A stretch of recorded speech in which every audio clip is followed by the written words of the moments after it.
All right. Good evening, everybody. I'll call us to order. Our esteemed chairperson has asked me to lead us tonight because she's a little under the weather in her voice, and she has promised to whack me if I get any of this incorrect. So I'll give her the gavel. And so, Laura, do we have anyone signed up for public comments? Nobody has signed up. Oh, is there anyone in the public who would like to speak? Yes? Just hi. Oh, hi. Hey. Oh, glad you're here. All right, so we'll jump right into our agenda. We need to approve the draft warrant articles in plain English. Before we do that, something that didn't make the agenda, I'd entertain a motion to amend the agenda, if someone would make it. We need to revisit our support for Article 1, given the outcome of the recent Budget Committee hearing. Is there a motion to amend the agenda to address that? I'll make the motion. Second. Kristen and Brian? All in favor, say aye. Aye. Opposed? Abstentions? Abstention from Nick. Okay. I do not have a paper copy of the formal warrant articles in front of me, I don't think. Let me double check.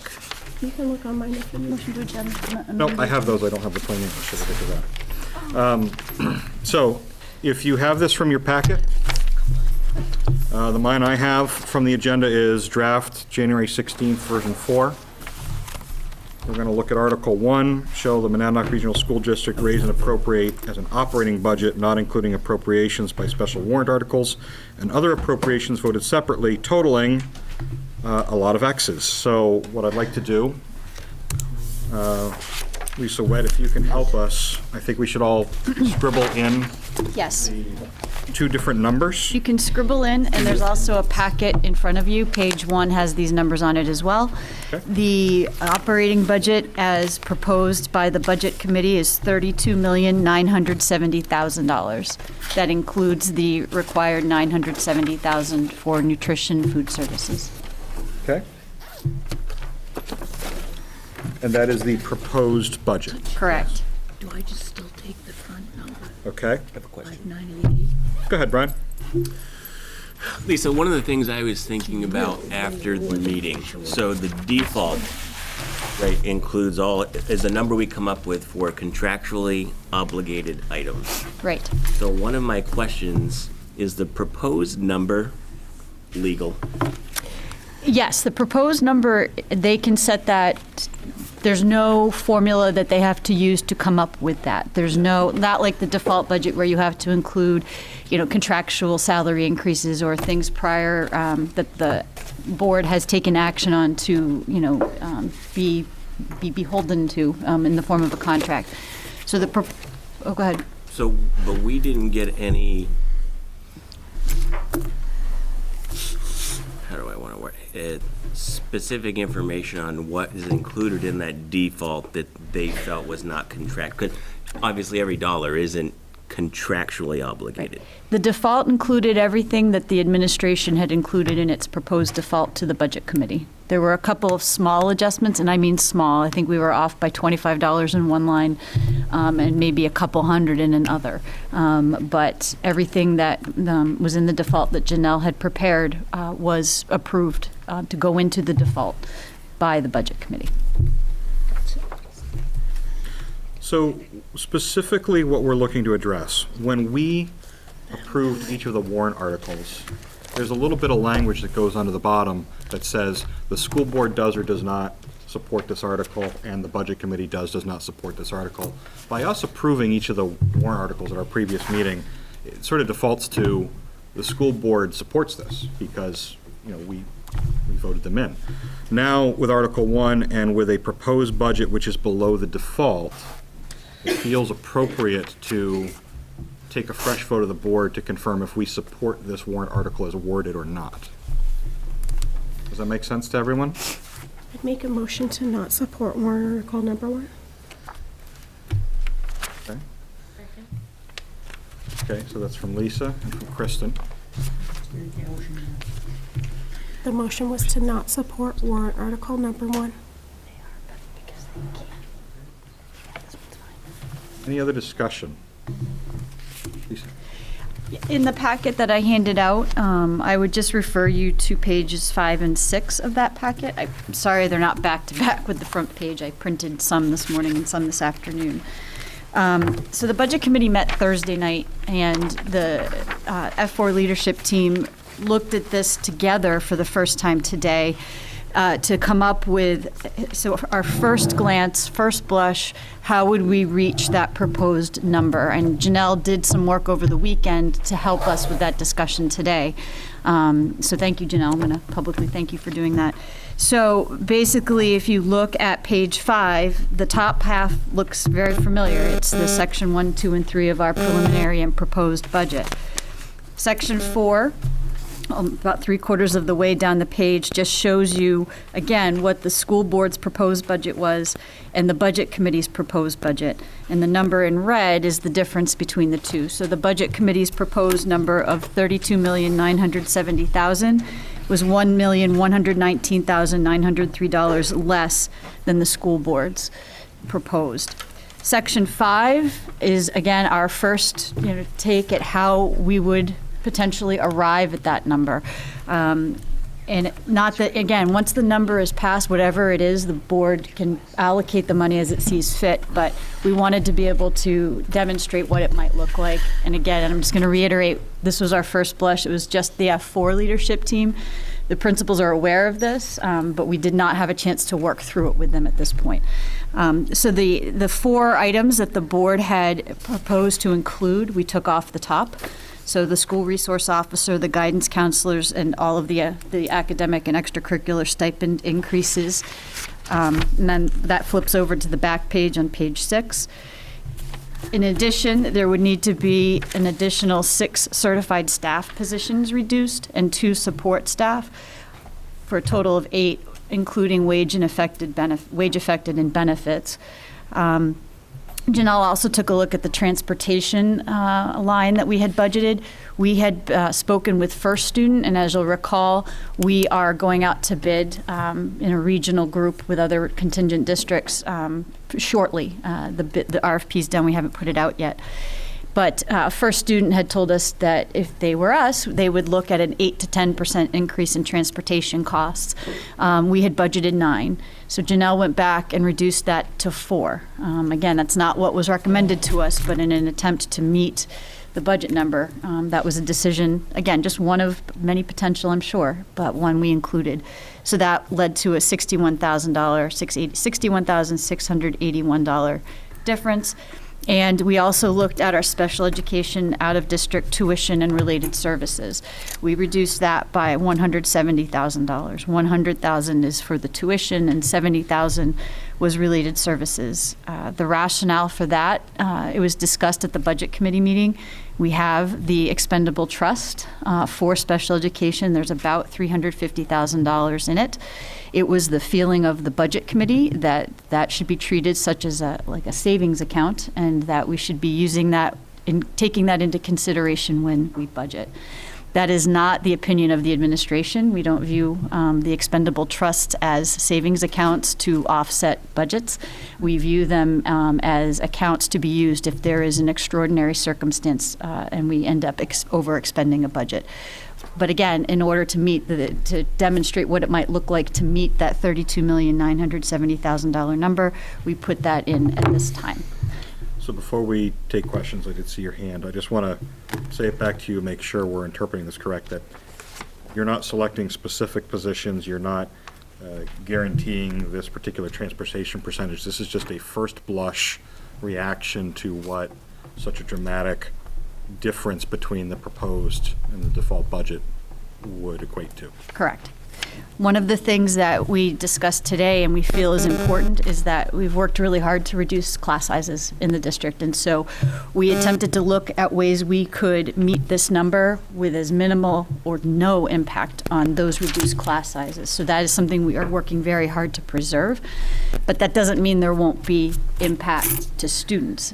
We're just trying to preserve. That was a very important initiative that we were able to make happen, and to have it go away after barely having implemented it and not to be able to see the potential positive impacts from that it doesn't make sense to us. So we, again, very first pass, but you're talking, $1.1 million. That's not pencils and paper clips. It's typically programs, people and physical plant. Okay. Nick? Sounds like, not that I'm in favor of any of this, but it sounds like some of the stuff like transportation adjustment, that doesn't really sound like it's something that, I mean, if you go get a quote to work on your car, it's probably not gonna come out less than that. Is this kind of like saying, well, if this happened, but it's not probably going to happen in terms of the savings being. Right, so the recommendation of the 8 to 10% was actually from the consultants that I met with in regards to the RFP. So they're not actually a transportation company. They are working with the other school districts and Monadnock to put out the RFP. That's what they're saying they think we could see. Because there's a shortage in drivers, and so they've had to increase the wages to the drivers, and of course, that's gonna trickle down to us. So we don't know what the bids will be. We're hoping to be able to bring in multiple companies by doing this RFP, so hopefully that will make it a little bit more competitive, which is why we're, crossing our fingers, hoping that that's a place we can make an adjustment. It could mean something like late buses or, I don't know. That sounds like it's more, my original point stands with the consultant.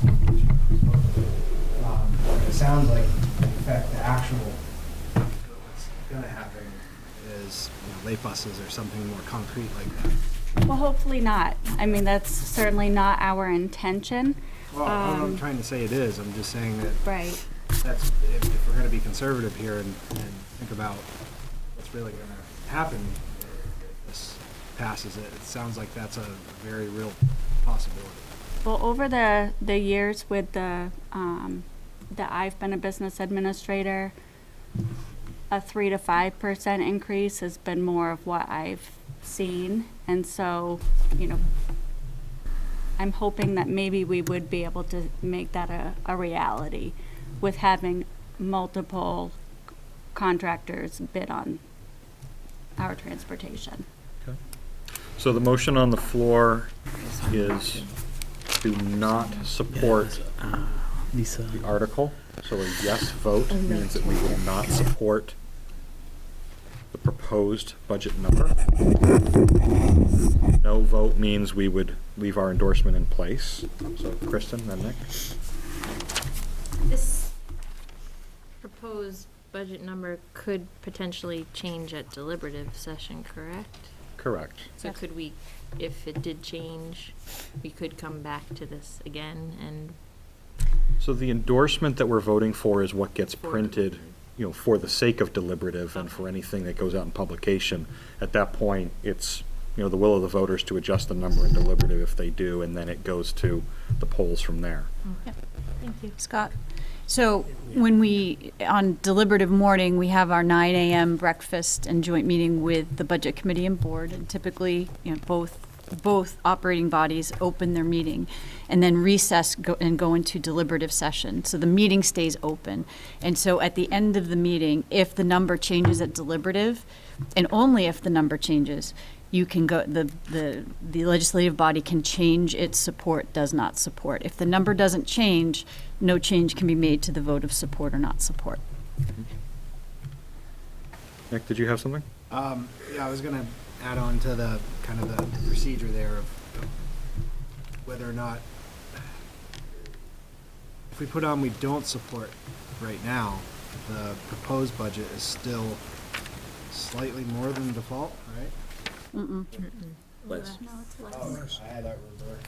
That's why we were penciling in the number. The proposed budget that the Budget Committee has put forward is 32,970. And is that with the 970? Yes, Yes. All right. that's where the 970 comes in. Okay. Are we ready to vote? Roll call, please. Okay, roll call, Jeremy? Kristen? So yes means we don't support. Correct. A yes vote means that we do not support the proposed budget number. Yes. Win. Yes. Nick? Yes. Brian? Yes. Eric? Nope. Betty? Yes. Colleen? Yes. Christy? Yes. Scott? Yes. Lisa? Yes. All right, Okay. that's the number. So, back to our regularly scheduled program. We need to approve the draft warrant articles in plain English as they're presented by the CRC committee. So, I have them up in front of me. I hope you also have them from your board packet, be it paper or electronic. And I guess I would look to, first of all, who do we have here from Community Relations tonight? All three of us. Okay. And we have the option to accept these as presented, or we have the option to go through them one at a time. Does the committee have any specific items they want to speak to or present before we take votes? The first article will change, and then it says the school board does support. Okay. So let's take Article 1, and then we can talk about the rest. All right? So, looking for a motion to approve or not approve Article 1 in plain English as presented. I'll make a motion to approve it. Okay? Second. Second, okay. Discussion. First up would be, are the numbers accurate? Okay.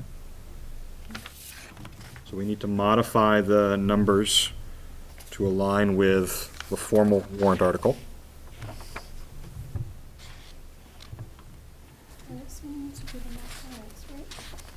Well, we can just copy in the two numbers, correct? No, we need to do the, we need to take 32, 5970, to subtract the proposed budget of 33,805 and come up with a negative. All right. Unless they're on the calculator.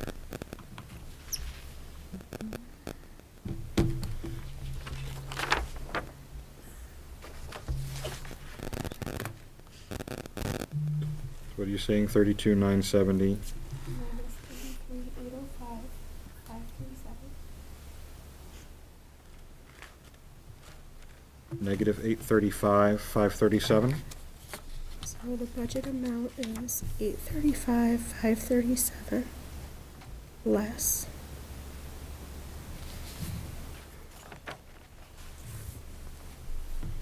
Do we need to, so we're in wordsmithing mode here. Do we want to say that, or do we just want to list the numbers? Right? So shall the Monadnock Regional School District raise and appropriate the operating budget not including appropriations? This is the formal, so procedural question. Are we wordsmithing for this document just the text in bold, which is the plain English? And we can assume administration will correct the Yes. formal language of Article 1? Yes. Okay. The first number, just 281,463. So we would be looking at the bold text below the Article 1 paragraph. The proposed budget is 32,970, which includes 970,000. This budget amount is, $838,440. Oh, sorry. No, Incorrect. 281,463, right? Yep, sorry. less than Yeah. the default budget. And I propose that we would say it is also 841,000 less than the proposed budget.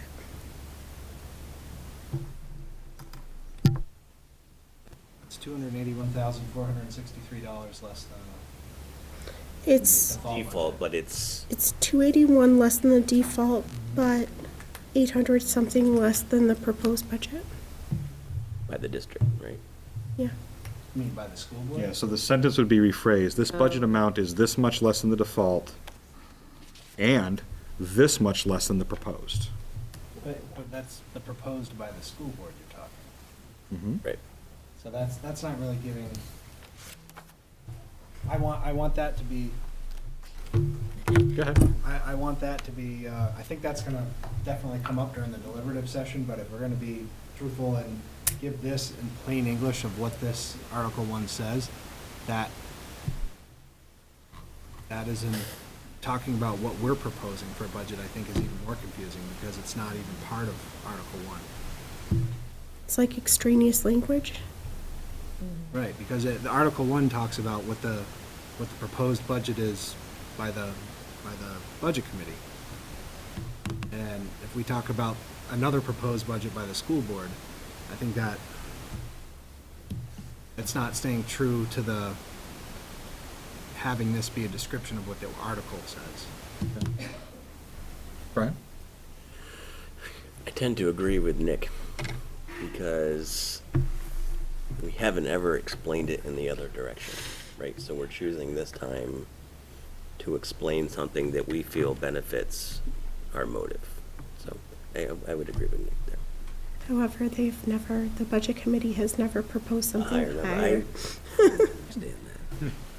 Go ahead, Nick. I just want to be clear that I think we should discuss the fact that the school board is looking for an administration is look at the deliberative session. I would hope that that's something that's discussed of what our proposed budget is. Sure. Administration. Lisa? I agree with you, Nick and Brian, that it's plain English of what's on the warrant.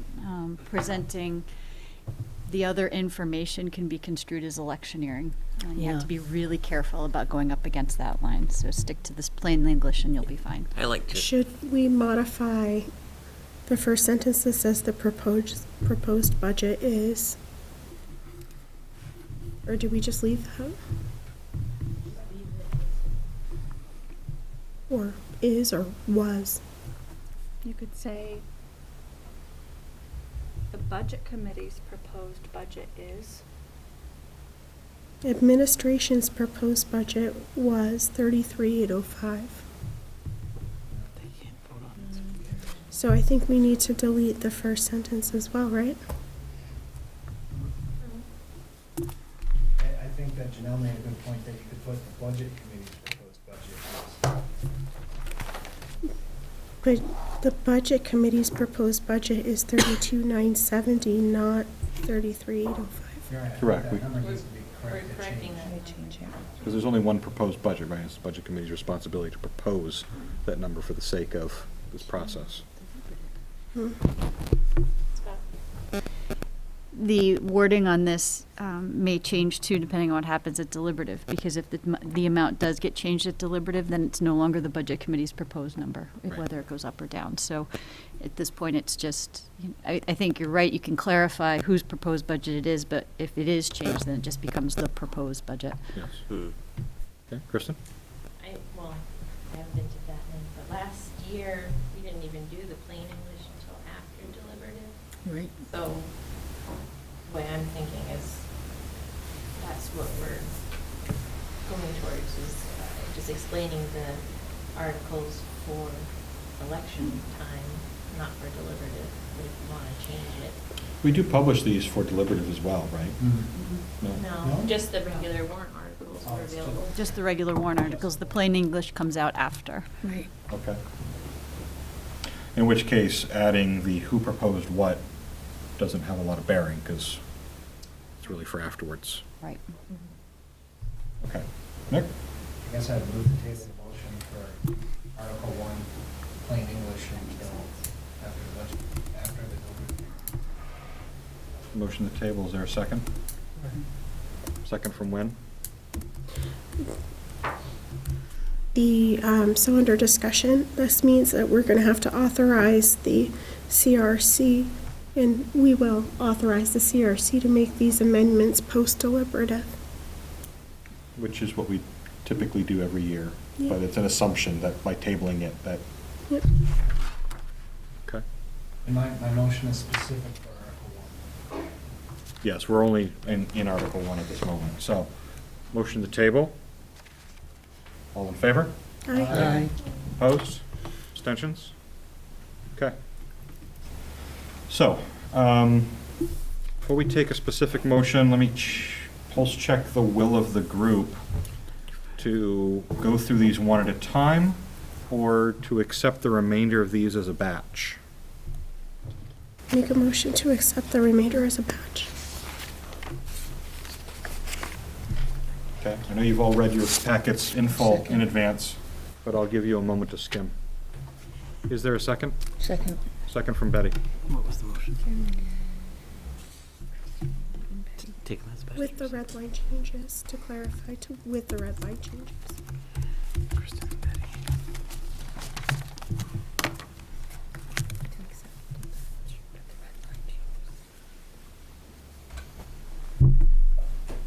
All right, are we ready to vote?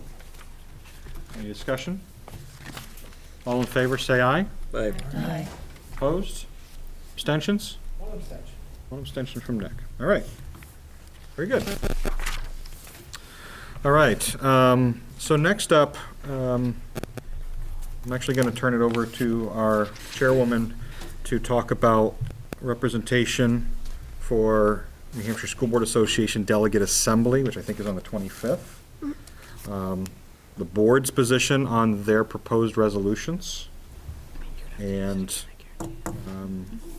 you can roll right into your board chair report from there. Sure thing. Okay, on 125, we're going to have the delegate assembly for the New Hampshire School Boards Association. We need to have a primary representative and backup just in case that person is not able to make it. Last year, I was the primary representative and Winston was the alternate. It can be any two people that we choose, and we can entertain discussion on who we'd like to have as the two representatives for the School Boards Association Delegate Assembly. Is everyone clear about what the Delegate Assembly does? We do have a packet of resolutions, and we're going to look over those next. These are the resolutions that that person will be voting on our behalf, but we'll give the person instruction on how they should vote.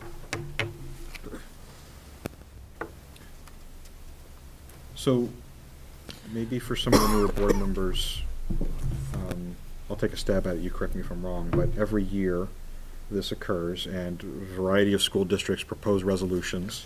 New Hampshire School Board Association comes together, hears the opinions, and then each of the districts send a representative from their school board to agree, debate, wordsmith, modify, similar to what we just did with a warrant article. And then once one of those resolutions is approved, what does that mean?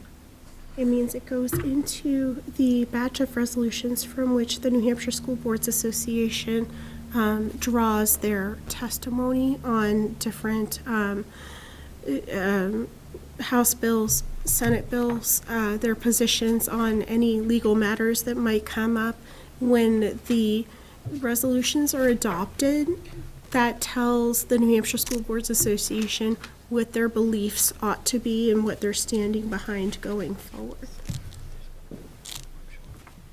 So although if there was a House bill or Senate bill and there was an open call for testimony, we could make our voice heard, the School Board Association does that on behalf of all the districts that have cast their voice. That's why the School Boards Association exists for us, because they go to bat for our best interest, without us all having to go to Concord. Okay. Right? So Let's focus on taking that motion and identifying who will go and who is the backup. Let's start there. Winston, did you have something before we? Yeah, just make sure everybody reads number 8. Yeah, we're gonna go through them one at a time Okay, here in a moment. It sounded like it was going to be a mess. No, no, let's start with, be looking for a nomination, a motion, to send someone to represent the school board, and that's January 25th in the morning. Is that correct? Mhm. So this coming Saturday? all day. All day. Okay. Is there a nomination? Nominate Lisa. I would second it. Okay. Not Lisa, right? Yeah. Lisa Stedman. Friendly amendment, I'd like to ask for Winston to be the backup, please. I really can't go Saturday, Okay. so I was going to decline the nomination. Kristen, who's That's this? the meeting, When? nobody else can go. Are you available and intending to go? At this time, I'm available. Okay, so let's address that first. So, any discussion on sending Lisa as our representative? All in favor? Aye. Opposed? Abstentions? Okay. Looking for a nomination for a backup, and Kristen's suggesting someone who's not present. Winston is saying not it. I am not available. I'm not available. Anyone else here available to go on Saturday if by chance Lisa is? Okay. Do we have an option to send in our opinions or our votes on these resolutions No. informally? No, we don't. Okay, And we don't have an obligation to send an alternate either. okay. Okay. So if there isn't a nomination, then we won't have a backup. Seeing no motion. Okay. So next we should talk about the resolutions themselves. There are proposed resolutions here. I'm happy to say that our own resolution is included in this packet. The one that we sent up to is number 8. That's the Monadnock Regional School Board. Number 8 was supported by the state board from the New Hampshire School Boards Association. It says this resolution should, it says that the recommendation is support as submitted, such that the resolution will read, and then exactly as we submitted it. That's not common, so I'm proud of us, and that's a good thing. Generally, with the support of the state board, this should pass through pretty easily. Okay. So, I think it would be appropriate to make sure we have read and agree with the language of each of these. I don't think we should approve them as a batch. Okay, so let's start on the first page, which begins with number 6, correct? Yes. Because it's based on session, but for the year, right? Yep. Okay. So number 6, submitted by the Raymond School Board. Increase appropriation amount in existing resolution to see from 50 million to 100 million for the state's building aid program. So then you see their rationale, and then you see the New Hampshire School Board's, this varies by resolution. In this case, they are supporting but recommending some alternate language, and then they provide their rationale. So this is, the opinion of the folks who work for the School Board Association. So for each one of these, we would take a motion to endorse or to disagree with. So, Go ahead, Brian. so in this specific one, we have to choose one or the other, right? The School Board Association or Raymond, right? So do we, Or not at all. Or neither. I make a motion to support the School Board Association? Second that. Okay, so that's a motion from Brian, second from Kristen, to support resolution number 6, specifically the New Hampshire School Board Association's suggested alternative language. Any discussion? Okay, all in favor? Aye. Aye. Opposed? Abstentions? Okay, number 7, submitted by Kentucky Valley School Board. They are proposing, in addition to a continuing resolution, cost of an opportunity for an adequate education be modified to require the state to fully reimburse the cost of basic transportation to every school district. Okay? I won't read the entire paragraph of detail, but the New Hampshire School Board's recommendation is to support as submitted, and then they're not really suggesting alternative language, they're just clarifying that the RSA would then read to include transportation in the state aid reimbursement costs. Is there a motion? I would move to support the NHSBA recommendation. Kristen, then Winston. Any discussion? Can I ask Lisa Witt what this might mean for us should this recommendation actually make it to a House or Senate bill and pass? Our per pupil for transportation is around 1,100 per student. The state currently pays a fraction of that. So for district like ours and Conval's, in fact, if you look at the lawsuit, transportation is it represents a lot of the funding that our districts are short, basically. So fully funding the cost of transportation would be a significant help. It wouldn't solve the full funding problem, but it would be a big chunk. Okay. Any other discussion? All in favor? Aye. Opposed? Abstentions? All right, resolution number 8, submitted by us. Lisa, would you like to speak to this? I think since we already voted on it, we could pass it over instead of give it. Okay. No motion necessary, it's our proposal. I don't see anyone chomping at the bit to change it. Okay. Number 9, submitted by Manchester. That the NHSBA would oppose any legislation that has a fiscal impact to local communities without the appropriate state funding. And the New Hampshire School Board Association is recommending some alternative language that the New Hampshire legislature would fully fund any legislation that creates or has a fiscal impact. Basically saying you can't pass something and then not back it up with the dollars. Is there a motion? I'll make a motion to support the School Board Association. Second. Second from Christie. Any discussion? All in favor? Aye. Opposed? Abstentions? Abstention from Kristen. Okay. Number 10. Jointly submitted by Oyster River, Nottingham, and the Dover School Boards. Their resolution is that the NHSBA would support legislation to restrict possession of firearms on school property, limiting possession to certified police officers only. Provide their rationale, and then the NHSBA is supporting with some alternative language. And basically they're saying to authorize law enforcement personnel as opposed to certified police officers. And before we take a motion on this, I will encourage you to skim number 11 submitted by Keene, where you'll see that the School Board Association's rationale believes that this is resolved by number 10, so you should probably just consider the two of those together.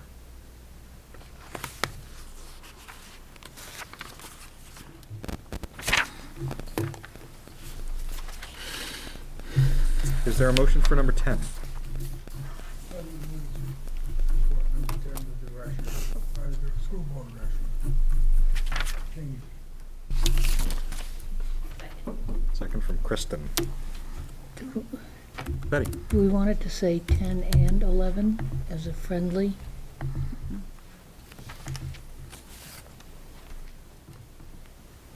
We could. I thought we should do that anyway. Okay. Scott, the NHSBA did not support 11.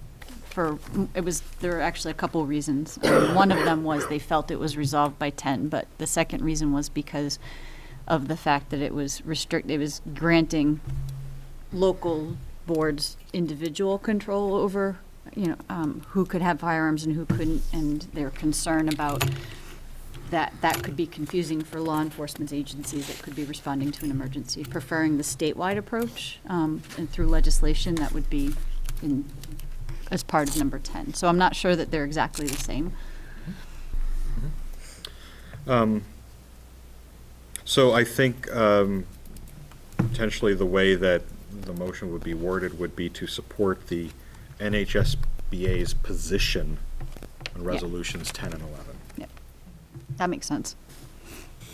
I'll second that. Well, no, Winston's already made the motion. I'm trying to not put words in his mouth. I'm just... I like to see I him don't have take a this. real problem with it, but I think we need to be careful here. Because that's entirely different ending. Local control versus. And fire department has suggested support number 10. And take no action on all. Okay, so then the friendly is declined. Okay, Nick? I was gonna say that I'm actually in favor of 11. I'd like to see local school boards retain control over issues like this in their school and how they want to handle things, rather than a district on the other side of the state telling another district on the other side of the state what they're supposed to be doing and not supposed to be doing. So I would echo that. I think that there are vast differences between the urban school districts that have local police departments that can respond quickly, and then the very rural schools that quite often don't have someone who can respond quickly. It should be their decision, I think. So what I was thinking of during the discussion was not too many months ago, we were, as a board, discussing allowing our safety officer to carry a firearm, which does not align with this resolution. Right. So, number 10, submitted by Oyster River, Nottingham, and Dover school boards, would be to limit possession of firearms to authorized law enforcement personnel. And I believe that would be translated as, active duty, on the payroll law enforcement, right? Not people who have been certified in the past. Nick? and the current motion on the floor is to support 10, is that correct? That is correct. That is correct. All right, so I'm going to vote against this, and I guess I'll make a motion for 11. Okay, when we get there, sure. Any other discussion on number 10? Okay, so a yes vote is to endorse and agree with the alternative language for number 10 that the School Board Association has proposed. A no vote means we as a district do not support this resolution. Okay, are we ready? All in favor? Aye. Opposed? No. No. Hands. Can we have a- Let's do hands. Hands. Can we have a roll call vote? All right, let's do a roll call. Jeremy, if you don't mind. Kristen? Yes. Win? Yes. Nick? No. Brian? Yes. Rob? Abstain. Betty? Yes. Colleen? Yes. Christy? Yes. Scott? No. Lisa? No. All right, 6.716 yes, 2.210 no, 1.122 abstain. Okay, so if someone wants to make a motion on number 11, please consider that we've just endorsed number 10. Nick? And before I do this, I'd like to request a roll call vote on this motion. I'd like to make a motion that we support Keene's resolution as stated. Okay, so number 11 is an alternative perspective. Keene School Board supports legislation that makes clear the authority of local school districts to restrict firearms on school property, excepting authorized police and security personnel. Not just law enforcement, but also security personnel. And that the power to choose would be in the hands of that district's school board. The New Hampshire School Board Association is not supporting this unless they hear some overwhelming commentary, I think, from their constituents on the 25th, right? That's how that would go, Lisa? Mhm. Okay. And so you see the language there. So Nick, you made your motion, yes? Yes. Was there a second? I'll second. Second from Lisa. Is there any discussion? Are we ready to vote? Let's do a roll call, please, Jeremy. Kristen? Pass. Win? No. Nick? Yes. Brian? No, you got me. Yes. Rob? Abstain. Betty? No. Colleen? No. Christy? No. Scott? Yes. Lisa? Yes. Kristen? No. Okay. 3.331 yes, 5.594 no. All right. Thank you, everybody. I know that was a lot of them, but The numbers on that, I didn't. could you read the numbers, Jeremy? 3.331 yes, 5.594 no, 1.122 abstain. So we do not support. I wish you'd announce that after each of our motions, whether it passed or failed, because sometimes I can't hear. I think he says it. I think maybe we'll just turn up the volume a little bit on Jeremy. Move it closer. No, not the microphone, on Jeremy, right? Oh. Just somebody reach over and twist the guy's elbow. All right, so before we go into the board chair report, I was remiss and we skipped over number 2.b. So we'd be looking for a motion to authorize the Community Relations Committee to amend the warrant articles in plain English at the conclusion of the deliberative session. Second from Brian. This is tradition for our board. We do this to make it expedient so that those committee members can focus and the other board members can depart. Is there any discussion before we approve this or deny this? Okay. All in favor? Aye. Opposed? Abstentions? One abstention. One abstention. Okay. All right. Board chair report, please. All right, I just want to remind the board that there are open board budget and moderator seats. You have to declare your candidacy between 1:22 and 1:31, so we're coming right up on that time frame. If you are due to run for office, make sure you don't miss that time frame because it really stinks to run as a write-in. You probably can still win, but it happens. But you will be a write-in if you fail to declare between 1:22 and 1:31. It's also nice to know who's running against you. If you're going to run for a board seat, you can check in after 1:31 and find out who else is going to go on the ballot for the seats that you're running on. We already talked about the delegate assembly. You know that'll be happening in Concord on Saturday. It's an all-day event. And at the delegate assembly, we don't just vote on these resolutions. We also have some learning segments as well. And I'll bring back what I learned last year. It was really interesting. We talked about kiddos who have adverse childhood experiences and how that impacts their learning. Those are called ACEs. That's a good term to know. If anybody says, oh, that I know a child and there are a lot of ACEs involved, now you understand what that means, adverse childhood experiences. We have the warrant draft and the petitioned warrant articles are included in your packet. We've already voted on supports and does not support. We would have taken care of that here otherwise. And our deliberative session is on February 1st. That's a Saturday. We are going to meet as a board at 9 a.m. in the teacher's lounge. And the open session doesn't take place until 10 o'clock in the morning. So like Lisa said earlier, we're going to open our meeting. We'll have some discussion.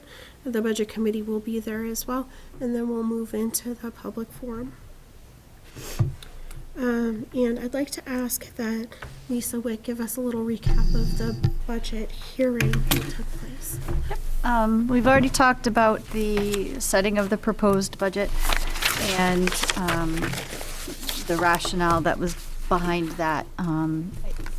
The hearing was fine. The discussions were professional, but there's still a lingering belief that there's money hidden in the budget somewhere, I think, and so the 32 million plus the 970 was purely arrived by looking at previous year's expenditures and what was spent, and not by analyzing the line by line. So. Caveat that by saying that the discussions were good, but I think we just have a differing of opinion about how to propose a budget. So other than that, I think the budget committee approved or supported all of the other warrant articles that needed support. They were, I believe, it was unanimous support for the warrant article relative to the design and engineering work, and it wasn't quite unanimous.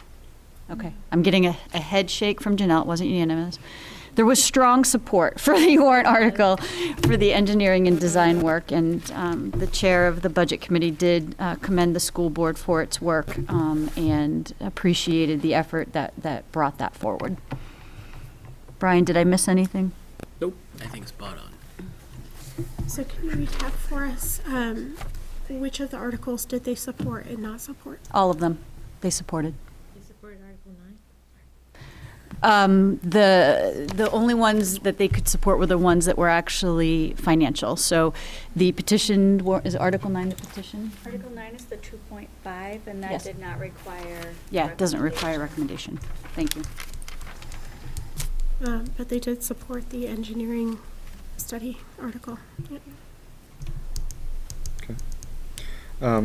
Something you didn't touch on, do we know yet if we have any petition warrant articles? Yeah, we do, and they should have, I thought that they were included in this draft version 4. We have one, and I apologize, they should have been included in the draft version of the warrant articles that was put into the packet. There's an actual, Janelle ran off after the board took the vote this evening on Article 1. The actual copy of the warrant is going around. It's just one copy. It's the copy that needs to be signed. We have to have that posted for Thursday. So yes, there is one petition warrant article, and that one, was that not in the packet? it's not in the packet that I see. That one, He was in the. Yes, it is, it's Article 10. Article 10. So Article 10, you're saying is a petition warrant article. It reads, whereas a qualified person already works for the Monadnock District as a security officer, period, no comma. Should the Monadnock Regional School District spend $46,725 to hire a Swansea police officer to become the part-time resource officer in our district, added to the existing security officer by petition? That's our only petition warrant article? Correct. Wait a second. It's, it's by petition. We don't support or not support. We don't take any position on these. Does that in any way, let's say, for example, that gets voted down, advisory.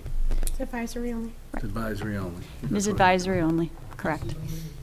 Correct. It's not an article that raises and appropriates, therefore it is advisory only.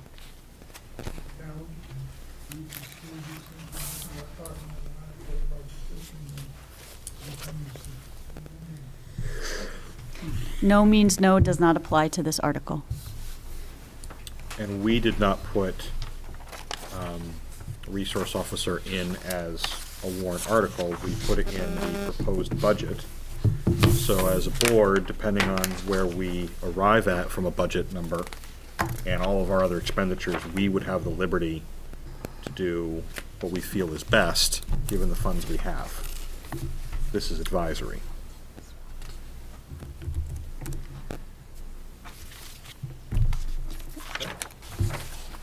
Awesome, thank you. Anything else? Yes, you're doing great. Thank you. Okay.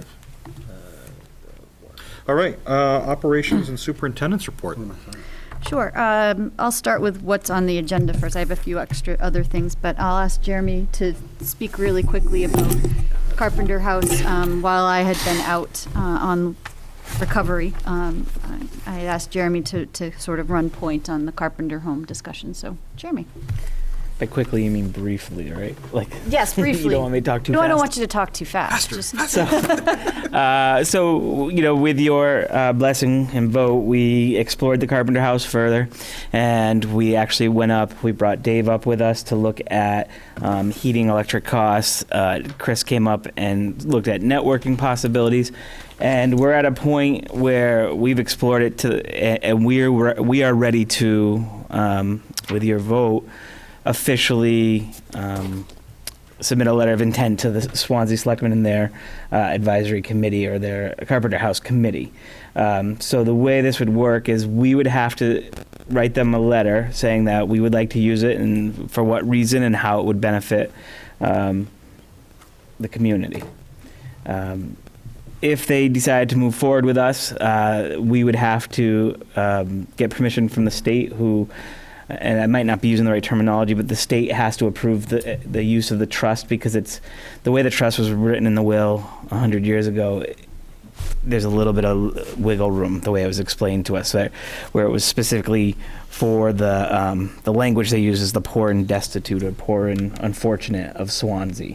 So we would have to get some sort of trust approval. From that point, then we have to work with the selectmen or their committee, and I'm not sure which it is, to talk about the actual specifics. Could we set a term so that we're there? We talked to them about things like security. If we were using the building, it would have to be considered SAU and not have open access to the town of Swansea. It would have to be secured as the SAU, because it would be filled with district records and property, of course. And just kind of sort out the actual move up there and doing it. So we're in good shape with it. We're feeling very positive about it.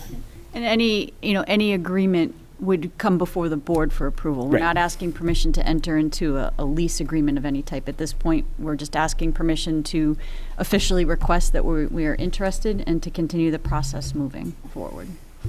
Nick? I got a couple questions. First one is, can you tell me a little bit about the difference between the trust who actually makes the decision and the Swansea committee that's managing the property? It is my understanding that the Swansea selectmen manage the property in accordance with the trust. That's how it was explained to me, and that they have a committee that serves to advise them on all things Carpenter House. So who actually makes the decisions in terms of its use and how it? I think the Swansea selectmen will officially make that decision. And then the second question is, if I may, the cost difference between the current SAU building and continuing to use the current SAU building versus using this other property. Yeah, so looking at the operating costs, electric, heat, energy, basically. Janelle started running the numbers based on they sent us over all the usage over the last 5 years, and it was a residential place, so it was running 24 hours a day. But in our best estimates, if we don't use Wilcox and the SAU, it comes out about even. And that includes, is there some sort of lease that we have to pay as well? We don't believe so. Simply, We have been told that there is no rent involved, that it is operating costs.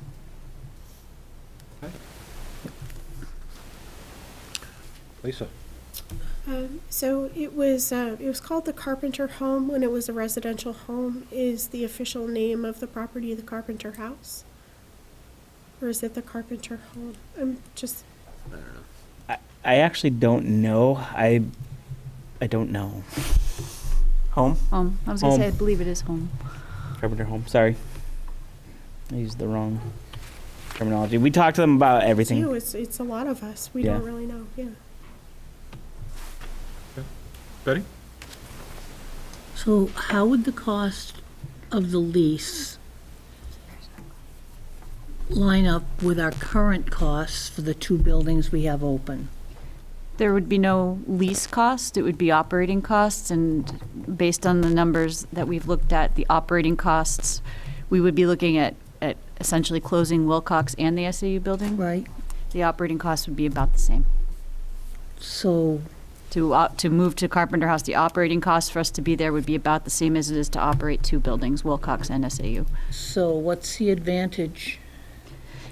Go ahead. There's a couple advantages. One, the Carpenter House is a one-floor building that is ADA compliant and completely accessible, and that's become apparently necessary because our superintendent keeps hurting herself and she's on the second floor. Oh, that's fine. No, but that is something that we really want to help our community with. It's come up a few times this year alone. We've had trainers that had trouble on stairs, and our building is really not accessible. The other situation is that we have people who are working together in 3 different places. We have people in the SAU building, we have people in Wilcox, and we have people in the maintenance/IT building. And it's difficult having an office in 3 buildings when we can put them together. It would be better for the public. One of my big concerns that I've shared is that one of the people that works in Wilcox works with the public a lot through homelessness and Title I, and is often there alone because of the way the building is staffed. It's not really the best situation. So for security, to have us all in one place would be much better. We have a student use for the IT/maintenance building that we really want to do. I've talked about it a little bit, and it needs to be fleshed out, but it's essentially keeping our suspended students on site to work through that suspension rather than just letting them loose on the community, and where we really don't know that they're coming. We have evidence that they're not coming back any better than they went out. So we really would like to use that building for student use. Rob?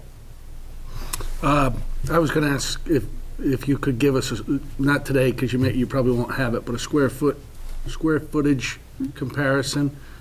And I was going to ask if the IT folks in the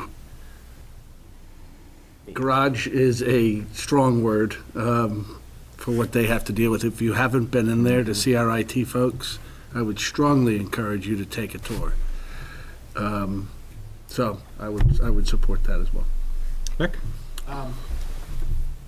I assume that there's going to be some sort of cost up front for, you guys are gonna have to put a switch closet in for networking or whatever, security, or some minor Yeah. changes that, or major, and some, I'm assuming mostly minor. There's gonna be some dollar amount that you require that's probably gonna end up coming out of the budget to make that transition. Yep. I think it'd be useful for the board to know what that is, and also, as it comes with it, with a lease, whether or not, I would hate to see us put in, whatever, $20,000 or $30,000 over there to outfit it the way that you guys need, and then you guys move everything over there, lugging all the records over there and everything, and then the next year they say, oh, we have to take it back to use for this other purpose or Yep. something. So one of the things that we talked to them about before we even came to you to ask for the intent was that we would want a termed agreement. We said that we really wouldn't want less than 5, but probably more like 7, because that would give us enough time to make it worth whatever we do over there, but it would also give us enough time to figure out what we're doing with the SAU or what we're going to do to continue on. Is that a good placement? Is it not? So that, because we wouldn't want to make that move for a year or two. That would be a lot of energy and a lot of capital, basically, for nothing, to get up that hill and come right back down. There would definitely be some upfront costs, and we are pricing that out right now. That's where we would come to you and say, okay, this is what it would actually cost to move, but we don't want to. We want to even see if Swansea's interested, if the trust is even interested in this before we put too much energy in bringing all those numbers to you and giving you long presentations about something that they might look at us and say, no, thank you, move on. So that's why we're at this step of saying, will the board allow us to officially request to be considered for this? It doesn't lock us into anything. It's just asking the town if they would consider us when they're looking for residents for that. And I assume you guys are gonna, the 2 existing buildings you have to mothball, and there's probably gonna be some costs, and you're not just gonna leave them unheated with nothing. And, Yeah, right. So I assume you guys have figured that into your comparisons. Yes. Yes. There will be some fuel consumption. Okay. Yeah. Got it. Lisa? So would the buildings be put up for sale? I mean, that's the big question. If we did this, then it would be up to the board and then the voters to decide what are our next steps. But it would give us the opportunity to take a step back and look at it and decide what's best for the district. We don't have the intention of using the buildings if we move. We're not asking to add to the district by having 4 buildings open now. We would close 2 of the buildings right off and not use them so that the board and the community could decide what's best to do with them. Can I ask a follow-up? Yeah. So would we have space for negotiations, committee meetings, or potentially the board meeting over in that space? Yeah, a board meeting might be a little bit rough, but the negotiations and committee meetings, absolutely. We've gone through we probably have 15 different configurations of how to fit people in, and they include public space as well as a conference room space that would be big enough to absolutely hold negotiations, committees, things of that nature. Just inquisitive, was there a cafeteria there? There's a kitchen there with like a commercial oven and stove.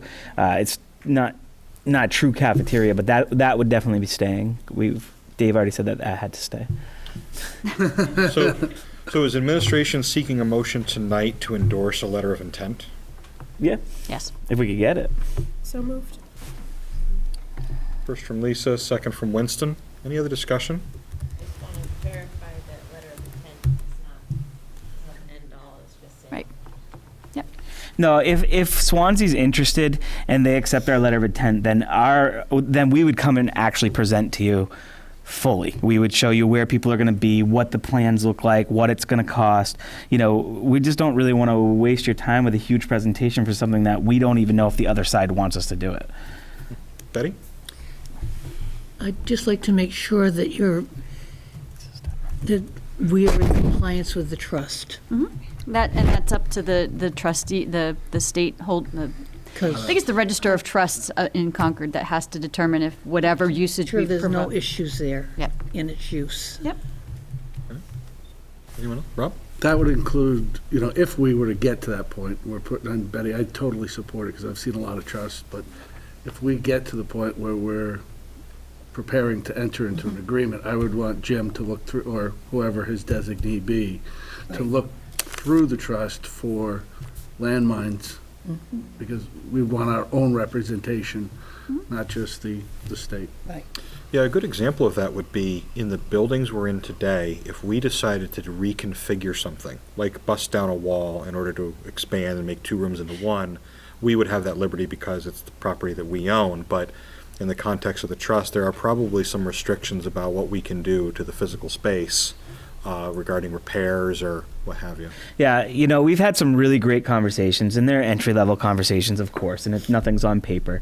But we've had some great conversations with both Mike, Jasmine, and Branley, thank you, about that. And, the main thing is we really can't change the structure, we can't change the footprint, but within the building, they're very open to hearing ideas about how we can use the space best, as long as we are not changing the overall look of the building. So there is some it nuance. feels like right now, before we get too deep into it, there is some nuance that we do have some availability and some possibilities. Nick?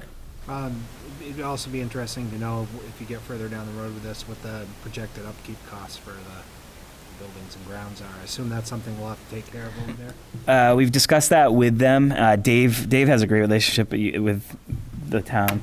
But we have discussed that with them. The fund for the trust takes care of the building maintenance, So we'd have to take care of our maintenance, our cleaning and our thing. We've talked to them a little bit about, they're up there mowing lawns anyway, so how would that work? And Dave had a great conversation where he's feeling, and I'm happy to talk for him on this because I was there, he's feeling very comfortable with what we would be expected to take care of maintenance-wise with plowing and parking lot and that kind of stuff. Yep. We ready to vote? So a yes vote is to endorse the administration sending a letter of intent, only a letter of intent at this time. All in favor? Aye. Opposed? Abstentions? Okay. Thank you. So, just a notification, the Monadnock Regional Middle High School has received a grant in the amount of $1,000 for the Husky Pride Plant Grant, I think it's called. And let me read the description. I had to ask Lisa for it. It's a grant that will allow us to build some raised garden beds in the courtyard in hopes of doing a farm to fresh concept. And it dovetails nicely with our farm bot and some of the work we've been doing with that.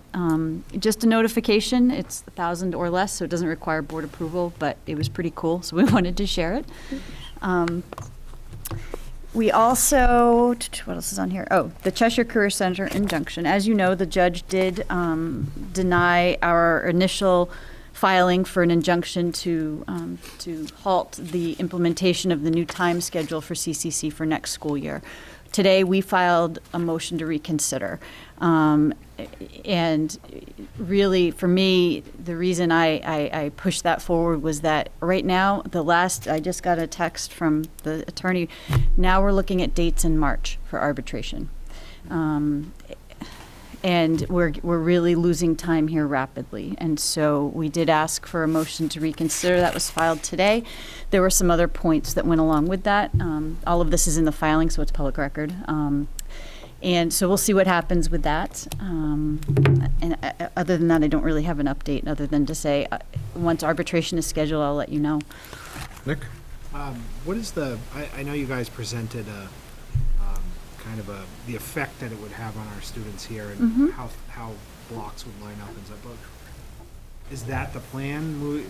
What is our contingency if we don't get the injunction and we roll into, we're getting close to next year and the kids that are going there, are we going to tell them, try to fit it this way, or you guys are going to be able to do these 3 blocks, or is it just going to be? We will not be able to send students during blocks 1 and 4.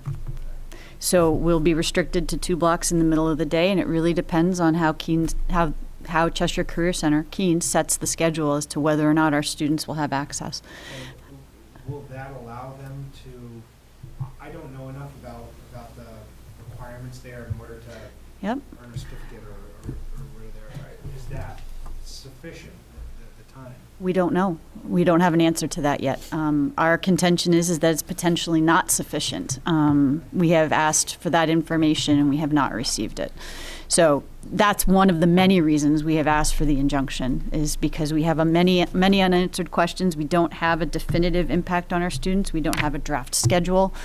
We kind of, our hands are tied at this point. We know that, we typically have around 40-ish kids, 45 kids this year. We have a lot more than that historically have expressed an interest that we haven't been able to schedule in.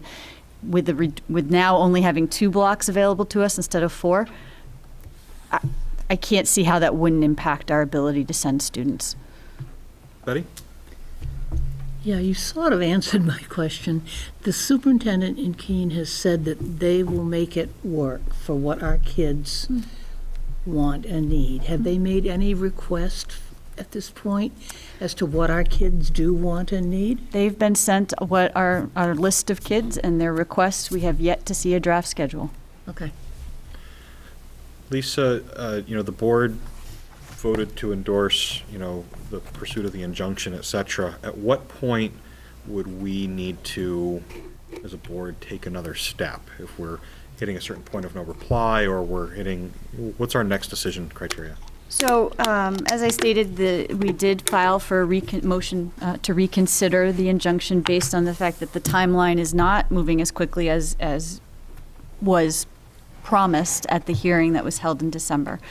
It was presented to the judge that the hearing, the arbitration could start the first week we get back from vacation, and that's you've got Monadnock, Keene, and Fall Mountain and their associated attorneys trying to find time that works, and the Department of Education trying to free up their hearing officers. It's just logistically, it was unrealistic to think that would happen, I think. So that's why we're looking at March. The other component to our filing has to do with the contractual obligations that this was a unilateral schedule change, and so should we not be successful in our quest for an injunction, there's potential other relief through the arbitration process. Did Keene breach the contract by making a unilateral decision for a regionally governed entity? That remains to be seen. So there's that piece. So beyond that, until we hit each step, I can't, it kind of depends on what happens before that, what the next step is. As far as planning for next year, we're getting to the point where even if we wanted to look at other options, we're already almost all the way through January. Arbitration's not happening until March. I don't see an opportunity for us to enter into any type of meaningful negotiations or agreements with other centers to dissolve our Region 13 agreement to enable us to access other centers for next school year. So, again, that goes back to the need for the injunction to prevent it from, so that we know our students have that for next year, and then we can plan for the subsequent year. Guidance oversees the student scheduling process, correct? Yes. I mean, and here at Monadnock, Lisa Spencer is very much involved as well. Okay, so that team, as they're figuring out schedules, at what point do they have to kind of cut bait and say, we're just going to have to set up a schedule for these students that doesn't include CCC? That's a good question. We've already, as I said, we've already retrieved from students their requests for CCC. I'm not sure of a drop dead date.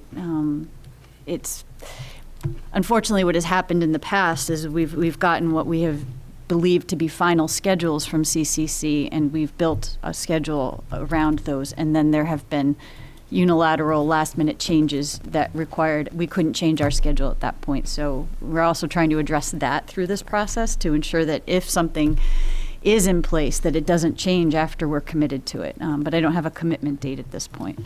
So whatever the date might be, I assume that for the students impacted, if we have to make a decision that they're not going to be able to travel to CCC, Yep. but those were the planned credits that they would be taking, we don't want them just sitting in, Right. what I need time. So we'll need to nudge them to selecting other classes here, or Correct. simply place them. Yes. Yep. So I wonder, at some point, do we need to focus on some messaging to parents for these students?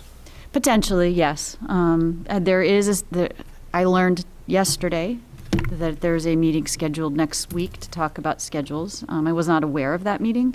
I am unable to attend, so I'm not sure I don't have an agenda at this point, so I'm not sure what will come of that meeting. For But- CCC?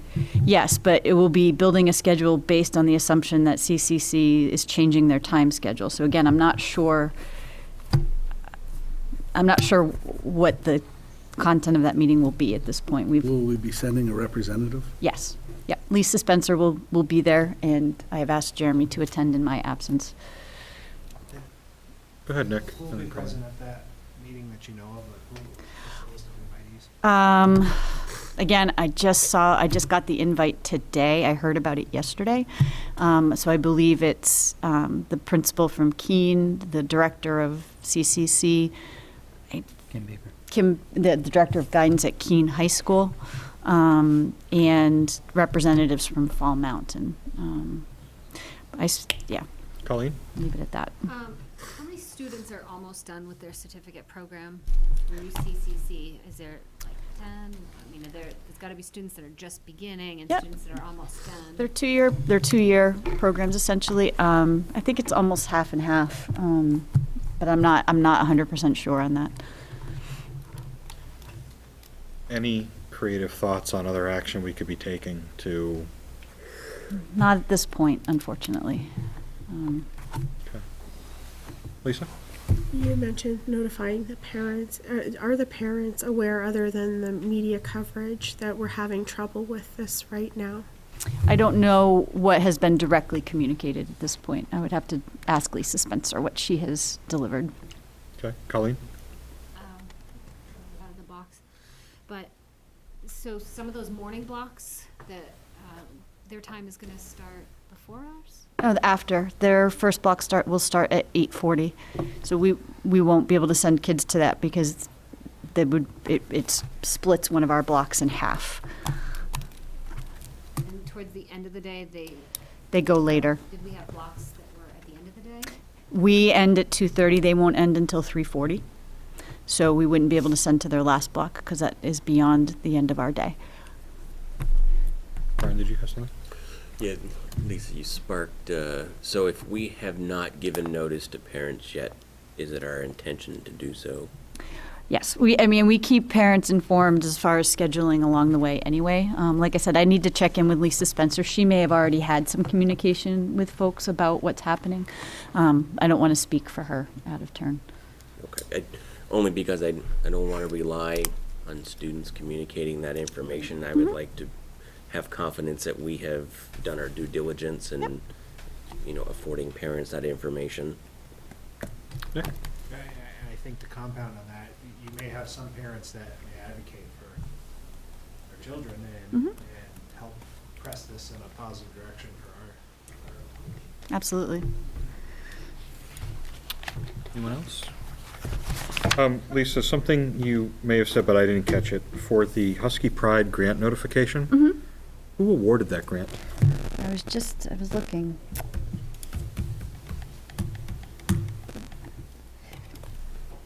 I did not get, it's in conjunction with Fuel Up to Place 60, so I think it's the similar organization. I Okay. can't remember the parent organization along with that. Is there anyone we should send a letter of gratitude towards? We typically we will, once I get the actual grant award letter and/or the check. Okay. So then, are we good to move on, or do you have others? I have a couple other brief things. So we have a field trip that, if the board would like to make a motion, it is the annual Key Club trip down to Springfield, Massachusetts, for their leadership training. They would be departing April 3rd, returning April 5th. It is in Massachusetts, so it is in New England, but it is overnight. They do have the requisite number of chaperones, and that would require board approval. A motion to approve? Second. So first from Nick, second from Colleen. I heard you, but she was I didn't hear her. I think I You got it. got to go. I was there first. A little faster. Okay. Any discussion? Yeah, but by the way, what are you doing Saturday? What am I doing? Thank you. We appreciate your service. Any other discussion? 4:30, be there. Any discussion on the motion to approve the field trip? All in favor? Aye. Opposed? Abstentions? Two more things, real brief. March 3rd is the last board meeting before the elections. And I had a meeting with the leadership of MESA last week. And I think you probably are familiar, once a year MESA brings snacks and things like that for the board meeting. And this year what they would like to do is to have something a little more formal. Not formal as in black tie, but they had proposed 6 o'clock dinner prior to the board meeting. We would host that in the annex, and then afterwards move to here for the board meeting. So I just wanted to put that on your radar and your calendar. They were going to verify, they were going to work with Tom Walsh for the catering. So once that is confirmed, I'll definitely make sure it gets on the calendar. And just as a reminder that social and/or chance gatherings are not technically public meetings, but we certainly will notice it as part of our meeting night. But social gatherings are not part of that requirement. It's a very generous offer. Yep. How does the board feel about that? I think it would be appropriate for us to accept or not accept the offer so that we can at least RSVP in some sense and not just, Yes. decide at the last minute whether we're going or not and have them have a bunch of food, right? So. That's why I wanted to bring it up tonight, and of course, what I would envision doing is setting up an RSVP process for, head count purposes. Okay, Brian? Well, I respect the offer. I would hope it's the board's position that we'd politely decline. Care to say why? I think it's a group that we negotiate with, and perception-wise, I'm just not comfortable increasing what we are. I like what we do now. It's not a lot. It's not, unneeded. I just think it affords a question of perception that I'm not I comfortable support with. Brian on that. They were talking about chicken. Hey, Okay. Is there a motion? I'd make a motion to accept their offer. Is there a second? Second. Second from Kristen? I'm trying to play the field here tonight, right? he's vying for that. Accept Rationale, if you don't mind. Sure. This is not a negotiation year. I mean, we have one coming up, but this year is not a negotiation year. We don't have anything on the warrant for MESA. We don't have anything that's under negotiation at all at this moment. And they're targeting this board, not the future board. Yes. So, Any other discussion? Nick? To excuse me with my lozenge here. Apologize. I think it's important that we maintain some sort of professional separation. And there's a number of people on this board that I'm sure will be here next year. It's not an election year for everybody. And perception is a large part of that. So I would support Brian in his professional opinion on that as well. Just for the record, we have never agreed on separate things in one night together. Let the minutes reflect, right? It's progress. I passed the gavel to Lisa, but I've already sent it that way. My opinion is that the spirit of this is awesome, and we need more opportunities to break bread, not just with MESA or MDEA, but with our teachers, with our paras, with the rest of our employees. Not formal, not a meeting, not something where we're taking votes, but to stay connected and to just let people talk and be people together. I think that's very healthy for us as a board, and not just to be kind of up on the hill making decisions. So, Siloed. yeah. I'd request a roll call vote on this, please. Sure.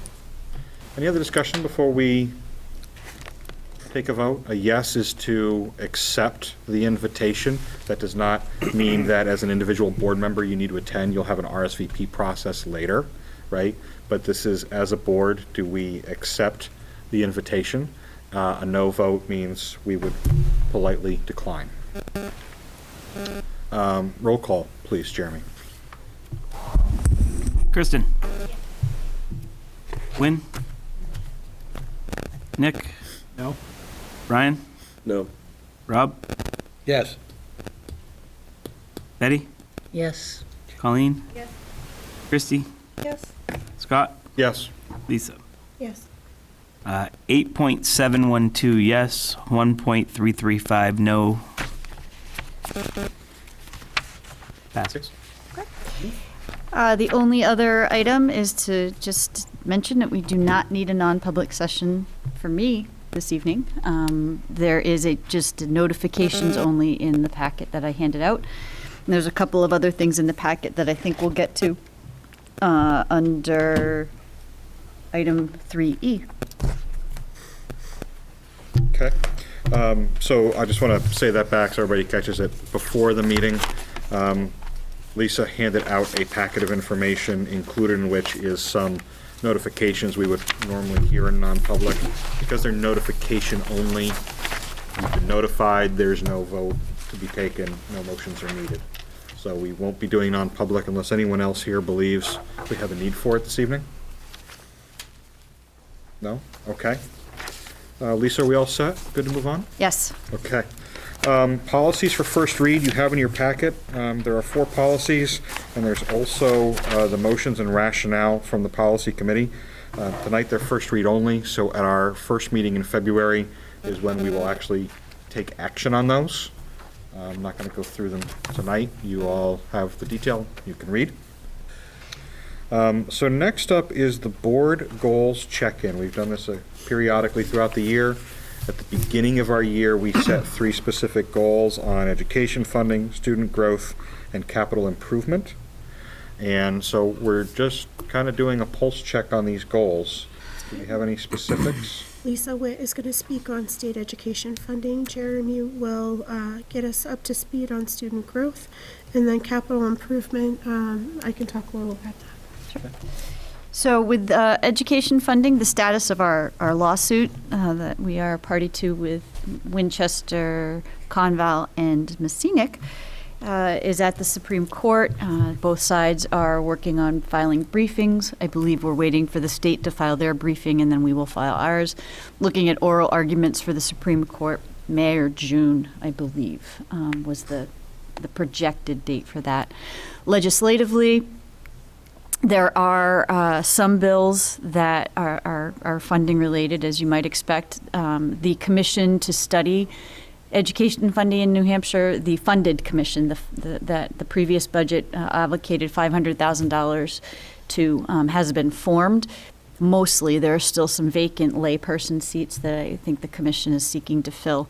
But they've had their first meeting, if not their second already. And there is a bill to extend the date by which their report is due from next September to the following January, because they got a bit of a late start after the summer. So what that $500,000 is for the commission, the folks serving on the commission, if they want to engage someone to run numbers or to do any specific type of research. Any folks that have expertise in those areas they'd be able to retain them to do that. So we'll see what comes of that. That's happening side by side with the lawsuit, so it'll be interesting. I don't have a rundown of all of the bills right now. I've been to a couple of legislative committee hearings for my organization. I'm probably not going to be as active in the funding bills because it would be a potential conflict with the lawsuit. So I'll keep you updated on what's happening, and you get the NHSBA legislative updates as well, so you kind of see those. I probably will not be testifying or preparing testimony for those, although I may go and at least just sit to be present. Rob? In regards to the lawsuit, now we're going to the Supreme Court, which I support. I support the lawsuit in regards to the funding. I'm curious as to if you've ever hired an attorney, the wheels are spinning. Mm-hmm. I'm wondering from a cost standpoint if we have a idea, a ceiling for what we have paid and what this is going to cost, because this is going to go on for years now, right? Yep. And I don't know that we have, Janelle may be better suited to answer this, but do we have a budget line for this? Yes, we do. We currently budget about $125,000 annually for legal expenses. Our expenses as part of the adequacy lawsuit are calculated on a prorated basis based on student population for the districts. So Conval is footing, I think it's 60% of the total cost or thereabouts, and I think we're at about 22%. I do have a tally of how much we have spent to date. I don't have it with me, but I can certainly provide that at a future meeting. We've been keeping separate track of that specifically, so we'd be able to answer that question. Yeah, and for the record, I support it, but I'm just curious as to what that number's starting to look like. Yep. Okay. Any other questions on the education funding goal as a board? Okay, so student growth, Jeremy? Yep, student growth. So we're continuing on with trying to improve student growth. We've really been looking at not only academic growth, but affecting our culture and climate of our schools. We've continued using grant funds to support a consultant in that, and studying the data on student incidents, suspensions, things of that nature. We have really tried to focus our PD and our district message to be about student health and having the proper environment. Our whole staff, the whole school staff, the whole district staff went through training last week on know and tell, so that we can look for the signs of neglect or abuse and be able to report it to best support our students. So by creating that environment, that's a huge step towards student growth. Students who are not able to be in school, or if they are in school, not able to focus on school, are not going to grow no matter how much academic we throw at them. So that's a huge step. The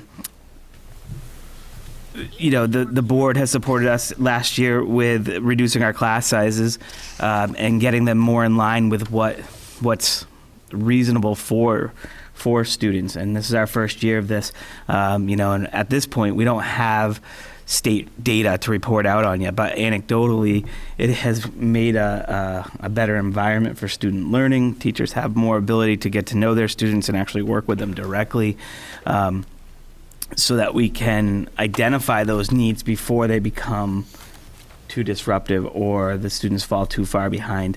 In the area of reporting out, we have, albeit a not perfect a tool of reporting out. We're on that process. I've worked with you to create a tool that I can report out to what's going on and how we're growing. It needs some serious calibration and some revision to make it the tool we want, but we're on that right path rather than trying to report out on individual tests or individual assessments that change, because that's one of the most annoying parts about this, is that these things change on us. We're reporting out on things that, a measure that we can say.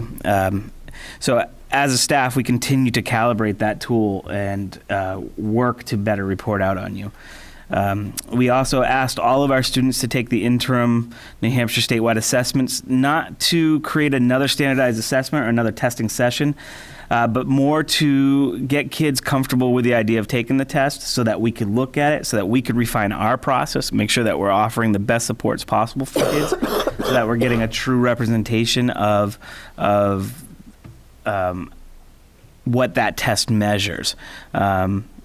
And that those results will be reported out in February for the interim assessment, just so you get an idea of that. And then we're going into our statewide assessment period now. Those results will not be out until the end of the school year, because the window runs from the end of January to the middle of June. And we intend on using that window rather than trying to squeeze testing into a couple weeks so that kids are completely fatigued and not wanting to learn anymore. So we're stretching that out.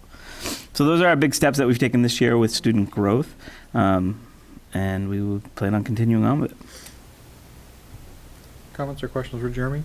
Lisa, then Brian? So you mentioned that we reduce class sizes, and that's one thing that I don't think about often enough, but we have more classrooms and more teachers in my children's school, and I think that's a huge thing that we've never done in the past. We took the interventionists, some of the reading specialists, some of the other affiliated professions, and we put them as classroom teachers. And I can't thank them enough for the difference that I've seen in my children. Great. Thank you for saying. Brian? Jeremy, always my question is, how do we know, right? We say we've made strides, but I feel like every month or every half a year, or every time we have this question, we're always trying to figure out, if someone comes to us, or I came to you and said, show me how we know, right?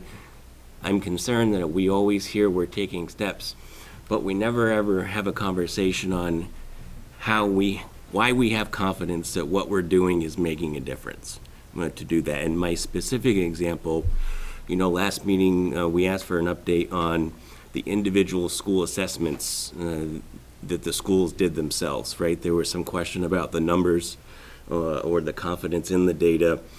I asked for an update last meeting on that, and I don't see it on the agenda, but it seemed like we still have the same conversation about how we know what we're doing is making a difference. Yeah, it's an imperfect answer, Brian. We will never know.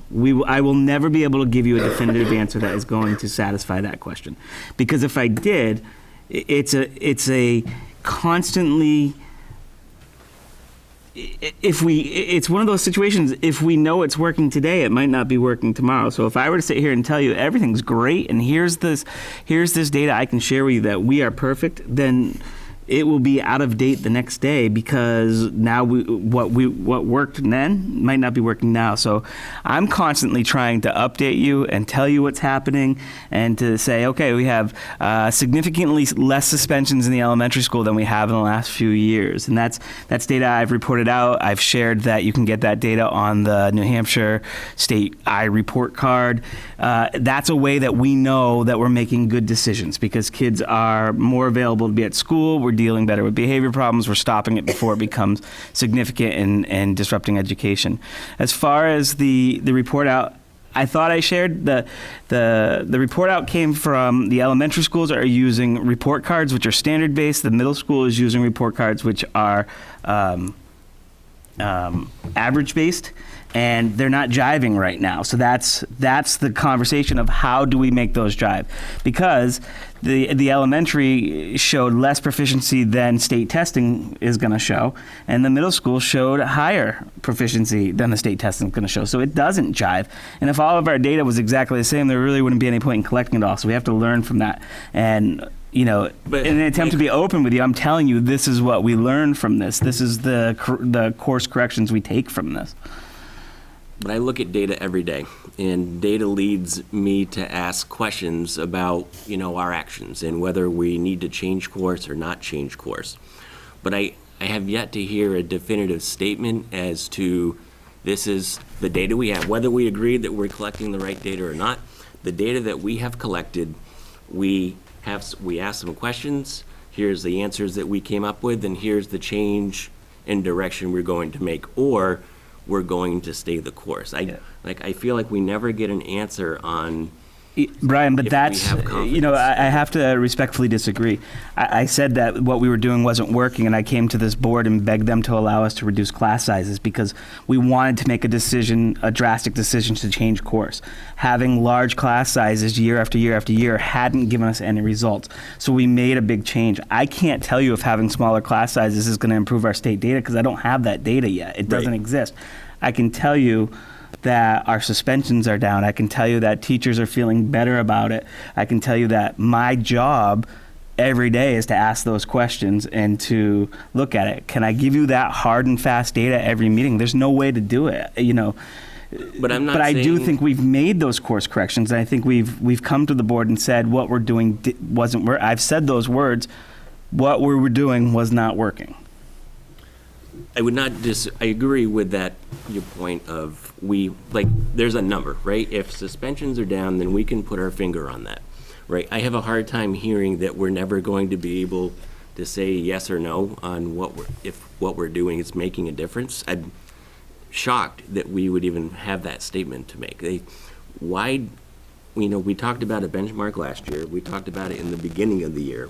I don't understand how we can't come up with something to be able to sit down and say, every 3 months or every 6 months or at the end of every year, aside from just the standardized testing that we have, because the data that we got from that assessment here 2 months ago was below average and not good in some schools. So to keep the conversation moving, what I'll try to remind the board is that this is a first year that we've tasked administration with developing a dashboard of this topic. Jeremy has, I believe, shown us 2 passes at it and prescribed particular points in the season when we would see the updates. And at our second review of it, which was, I think, 2 or 3 meetings ago, openly talked about the need to get with the principals and calibrate the data. But we're in the first year of developing a new way to do more of a qualitative assessment instead of just looking at numbers. So it can feel like we're not talking about it often enough or with the right depth or with particular action items, but it's also a building year for how we assess this. And so, Jeremy, help me out. When is the next time you expect to bring forward that dashboard? I think it's on its second February meeting. Okay. Where we'll report out specifically on the interim assessment. Brian, I'm not saying we won't know if what we're doing is working. I'm saying that, what we're doing today is working with suspensions. But if we just try to repeat the exact same thing we're doing every day, it's like, it's a moving target. We have to stay ahead of it. We have to stay ahead of what's going on. Well, and the climate piece is something that, if everyone had an answer on how to measure climate, there's a consultant around every corner that we could pay to come here and measure climate. But I am concerned that you said that we may never know if what we're doing is working. My question is when, right? So I've been on this board now going on 3 years, and we always have the same conversation, the same answer about, we've made some changes, but it's going to take another year. What do we have that we can, with confidence, sit down and say, what we did this year, progress, and here's why, or here's how we say that. That's what I'm looking for. I'm not saying so. I think what we're doing isn't working, but I have trouble putting my arms around just. So we're Brian, I think different people are going to have different idea of what's working. I think some people will hear that our suspensions are down and our kids are happier and our teachers are happier, and they're going to say it's working. And some people want to see that state test data go up, and they're going to say that's working. I guess it depends on what you value as what's working. And by saying, I'm saying I'll never know, what I'm saying is I'm not going to be able to give you unless we get back into the habit of having a specific assessment. Like we purchase for $25,000 a specific assessment that I can report out on. I'm not going to have that answer for you. That's why I'm trying to develop this tool that allows you to look at it and decide for yourself based on this tool that has the pieces that you've asked for, is it working? So that if you're looking specifically at proficiency, you can see that what we're doing, if our proficiency isn't raising, then we're not raising our proficiency. It's not hitting. But if you're focused on student attendance and behavior rates, then you can say, okay, well, the proficiency is not going up, but you know what? My kid's in a safe, happy school. That's all I mean by that. I can't give a hard and fast answer that's going to satisfy every single person at this table, no matter what, because everyone has a different measure of what is working. So let's give other folks a chance as well. Nick? Brian and I are agreeing again tonight on something that concerns me very much. I'm sure the You guys want to hug it out? no, it's. I think this is something that you have to have some sort of. The report that you had provided us previously looked like it was moving in a very good direction, which I very much appreciated, Jeremy. But it can't just be the qualitative reasoning for whether or not we're improving. There has to be some sort of measurable metric that we're using. And I'd like to see, I as a parent would like to know whether or not my child is meeting certain academic proficiencies as she moves it. Now, I see that when I look at the work that she does and we read together and that sort of thing. But there's also the concern of, well, how are her peers doing, and how does that affect her learning environment? That's something I can't control. I want to see all the children do wonderful, like I'm sure everybody does. But to go from year to year to year without having any measurable means of knowing whether or not they're meeting certain standards is really concerning to me as a board member. I mean, that's all I can. So we're at this point in our meeting where we're checking in on our board goals. So just to kind of pull the conversation back, we've talked about our 3 goals of state education funding, student growth. We're going to talk about capital improvement in a moment. And as we're talking about student growth, we're asking Jeremy to tell us about how we're doing towards that goal. And we've definitely taken some strides this year regarding class sizes, development of a dashboard, etc. We may or may not agree as a board on how we did this year towards that goal. This is the beginnings of that conversation. We're coming to the end of our year where we have 3 meetings left, right? 2 meetings in February, 1 meeting in March. So we have 3 meetings left to achieve our goal. And I don't know that our goal was smart, right? In the sense of, measurable, realistic, time-bound, etc., other than let's make it better this year. So that's a lesson for us as a board, I think, to figure out how next year's goals get more particular and more structured if we believe that.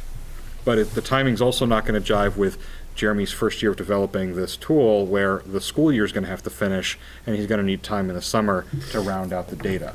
So it becomes a goal for next year's board to figure out how to, take that to the next level.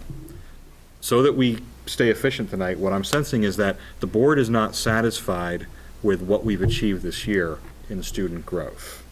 Do I get head nods or head shakes on that? Okay, so some are saying yes, some are saying no. Let's see if we can rope our conversation into how did we do this year with what we set out to do. Lisa. I am satisfied with what we achieved this year. I think that we've done a great job. I think that there's just some ambiguity about how we're going to report out on that to show evidence of continued growth and achievement going forward. Okay. Rob? I said the same thing last time, and I'll say it again. We're spending $32 million. 33, 34, whatever it might be when the final budgets come out. I don't want to judge anyone's job performance on one test. But I go back to, I don't know that I'm fully in the camp of Brian and Nick, but I mean, we're spending a lot of money, folks. We got to be able to judge our superintendent and her staff if they are delivering the education that we expect. Whatever that means, there has to be a metric. It can't be fluff. And I feel the same frustration. So I definitely welcome this conversation to continue. And perhaps it becomes a board goal, or not a board goal, a board metric. And the reason I say that is, what happens when we have a change in administration? Do we start this process all over again on how we're going to measure? I mean, so maybe this should be a higher level looking down rather than the administrators supplying us with what they perceive to be it's working or it's not working. Because I can tell you, if Lisa or Jeremy leave and someone else comes in, they're going to have a whole new way of measuring this stuff. So we're going to start all over again. Yep. Colleen? So, I hear you, but it's only January. When are the next, February? Second meeting in So February. why don't we see, because we switch up the board in March, but the school year runs till the end of May, June, almost July in some years. So let's give it a little bit more time, because these numbers can't just be pulled out of the air, what you're looking for and what you're looking for. I think if we give them the time to do it, because this is a new process, I think that you'll start to see it. But right now, the data's still raw. So Lisa? We just need to give it a little time. I think that the reporting schedule that Jeremy has put together, and the different data that's represented in that report at different times of the year, some of it's very quantitative, some of it is standard, SAT scores, AP scores, the standardized tests that the state required us to take. Those are hard numbers. Some of it, such as the report card data, is a little more qualitative in the respect that when we're using formative and summative assessments combined to take a look at where students are related to standards or to competencies, that's a little more qualitative by nature, because that's teachers are using primarily the formative data to inform what they are teaching moving forward. And so we deliberately structured it that way, because all of that data is important to consider when we're looking at where students are and where we want them to get to. The report that you received the last time was really, that was the report card data, as Jeremy mentioned, and that wasn't a single test. That was aggregate data of how students are doing across the board based on formative and summative assessments. And I think part of what gets sort of confused is that when we talk about formative and summative assessments, they're not necessarily paper pencil tests. We can formatively assess a student by talking with them, having a conversation about a topic and getting a sense of how well they understand it. That's not a paper and pencil type of thing. It's not a Scantron. And so that's the type of data we work with a lot. And so what we attempted and what Jeremy attempted to do was to create a reporting schedule that would include both of those types of data at different intervals. And as we've stated, to sort of get those to jive, to line up. And different standardized assessments are going to show us different things, unfortunately. And, the SAT is never going to line up with what we're seeing on the New Hampshire assessments. We're not going to be able to look from, 8th grade to 11th grade SAT. We do the PSATs, but that's still a change in assessment. And we can't control, how those assessments are scored. So if we look at, 8th grade statewide data and compare it to the same kids in 9th grade PSATs, it's apples and oranges. It's a whole new set of criteria that we can't control. We can only comment on, what the differences are and hypothesize to a large degree why they're different, because we don't have any input into the development of those assessments.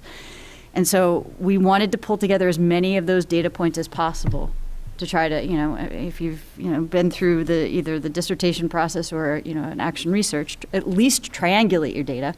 And in this case, we're trying to do more than triangulate. We're looking at a lot of different data points. And so what we looked at most recently was that report card data. What we've got coming up in 2 more meetings is the interim assessments that are based on the New Hampshire standards, the New Hampshire standardized assessment.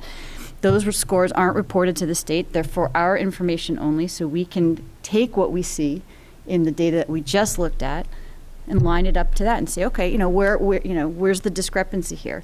And I want to reiterate the difference between how we are reporting out on students grades K to 6 and how we're reporting out in grades 7 to 12, particularly 7, 8 in that comparative report.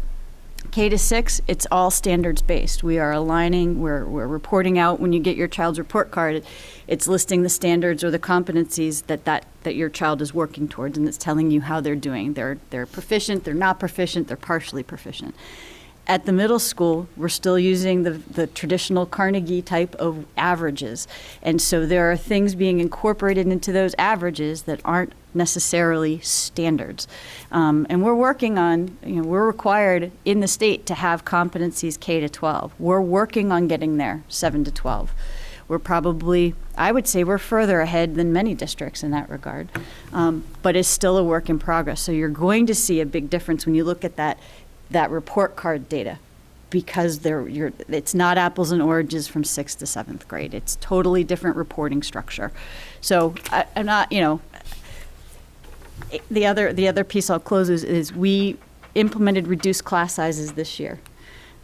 We don't have standardized data to tell us how we're doing on that yet. And even if we have standardized data, it's the first year of the implementation of the smaller class sizes. We really need to take a longer look.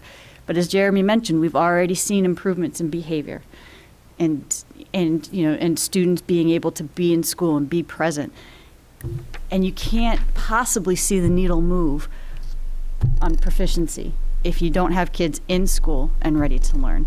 So to be able to see that data is a promising sign that if we're looking at moving the needle in some of our standardized tests, there is definitely a causal link. We just don't have it yet because we haven't gotten there. So to maybe try to wrap this and then get us to the next goal. Personally, I'm encouraged by our progress, but I'm not very satisfied with the goal itself. Looking back 9 months, I don't know that just saying student growth is what we want to go after was definitive enough for us to feel satisfied. There's no way we would get to the end of the year and feel like we had achieved something if all we said was make it better. Right? Because we have these different opinions. And this year, I think it's very unique. First time in a long time, this board hasn't had an education committee in play.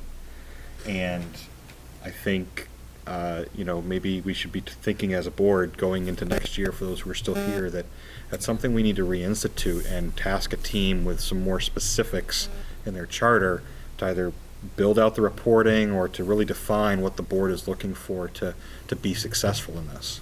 So. Nick?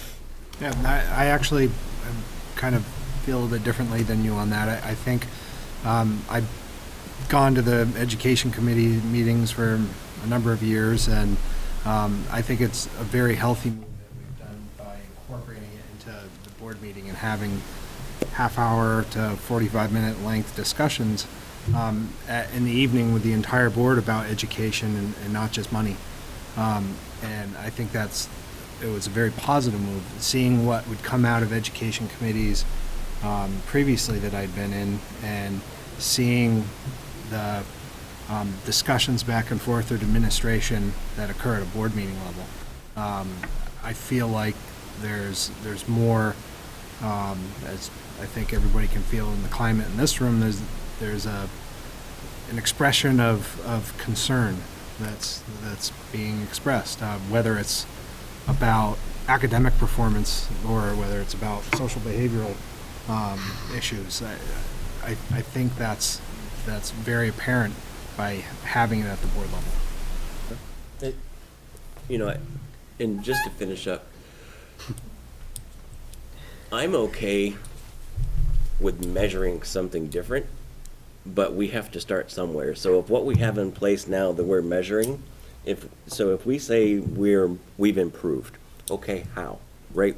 What do we see that we say makes us feel like we improved, right? That's always been my concern, or maybe even at some point it's a complaint, is that I don't want to just hear that we're doing better. I want to know what makes us feel that way. Like, this is the measurement we have, or we have a question here, we're going, to measure something different. If we say a change in policy affected in, 26 less days absent, I'm good with whatever we're measuring, but I'm concerned that we're going to make it to the end of another school year, and we're going to have the same conversation that we did last year and the year before, and that we think we did better, but we're still working on the data, right? So, then we burn another year because we just did an assessment within individual schools, and we're at mid-year, and we haven't,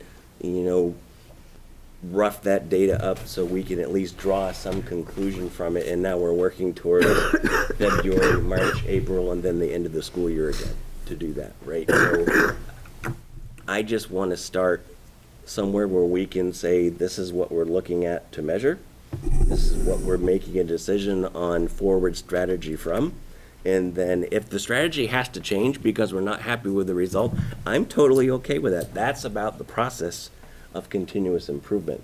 But I think we spend a lot of time right now on not nitty-gritty specifics on what we're doing. I still feel like we're just having conversations about we're doing better. Jeremy? And if I had to turn around to tell somebody else, hey, we're doing better, and someone asked me why, I wouldn't be able to tell them. Jeremy, then Rob. So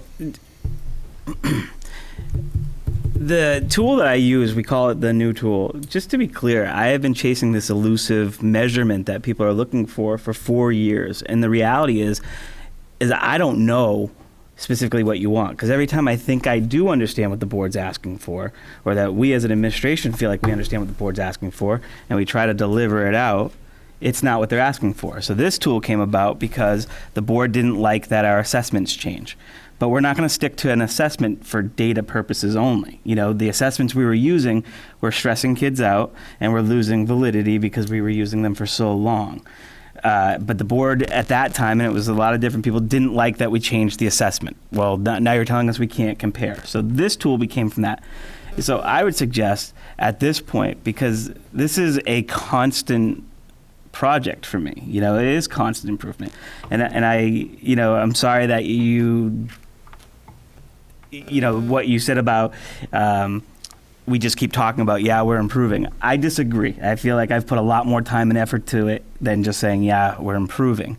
But I would hope that if the board is going to change this goal, they would give a specific measurement. You specifically want this. You specifically want this. You want the number of 3s on a report card. I don't know that that's the best measurement for you, but if you want that, then that's what we'll create. But at the same time, you have to tell me what it is that you want measured, because I feel like I've thrown everything I can measure at you, and it's just not dotting the I's for you. And that's fine. My job is to do what you need me to do, but please tell me what we're measuring. And if you just say performance, then the way I'm doing it isn't what you want. Be more specific about what that performance is, because I'm giving you what I think you're asking for, and this is the 100th conversation we've had where I'm going to walk away going, no, I'm not giving them what they're asking for. Now I have to come up with another way to do it. Well, so I'm going to give Rob a turn next, but it's worth mentioning that in tonight's conversation, 2 or 3 board members are speaking to you about this, and on some other meetings when you've presented, it's a different 2 or 3 number. I'm not feeling bad for myself. I'm really not. I'm just saying, no. If there's a specific measurement, I would hope that the board would vote on that measurement and tell us, and we'll give it to them. What I'm commenting on is, fellow board members, don't let 2 or 3 people dominate the conversation. If you have an opinion, agree or disagree, please jump in and participate so we give Jeremy the clarity, right, as opposed to him walking away confused. We need to make sure administration hears clearly what we're describing, right? I think that's the ask. Rob? When is the superintendent's evaluation? That's a question for Lisa or Scott. Yeah. So the evaluation process should be starting in March or April. Yeah. And then it's delivered, the final evaluation is somewhere over the summer? Yeah, it runs roughly late April through June. Because it I think. occurs to me that the board simply oversees the superintendent. The superintendent then has his or her staff, correct? For different departments. So maybe, and I think this is what people are looking for, Jeremy, but I don't mean to speak for anybody. Maybe in Lisa's delivery of the self-assessment, it includes an education, and if she feels it's gotten, if we've improved, if we haven't, whatever, but to state why. Because I would be very anxious to hear, what she looks at. She's our professional, she's our person, right? What does she look at to say, is this working? Are we getting better at delivering education or not? I would almost think that would, timeline-wise, the school year will be just about over. B, it's the person who does report to us, right? I just want to be able to go to people and say, yeah, we're doing a good job, and here's why. Here's why I think that. Or, we fell short, and here's why. And I think that's what these guys are looking for, but I could be wrong. Go ahead, Nick. Not to dominate. I remember we had a really good discussion, what was this, 2 or 3 years ago. Is it one of the Saturdays, we had all the selectmen from the towns. And I think the two questions were, I'm gonna mess up the first one. It was, I remember the second one. How do we ensure that our students are college ready by the time they finish school year? And the other one pertained to how do we provide, I think, the support to children so that they meet on grade reading level by grade 3, or it had to do with the youth. It was about early childhood education, birth to 5, because that was the year that we were very involved in Project Monadnock.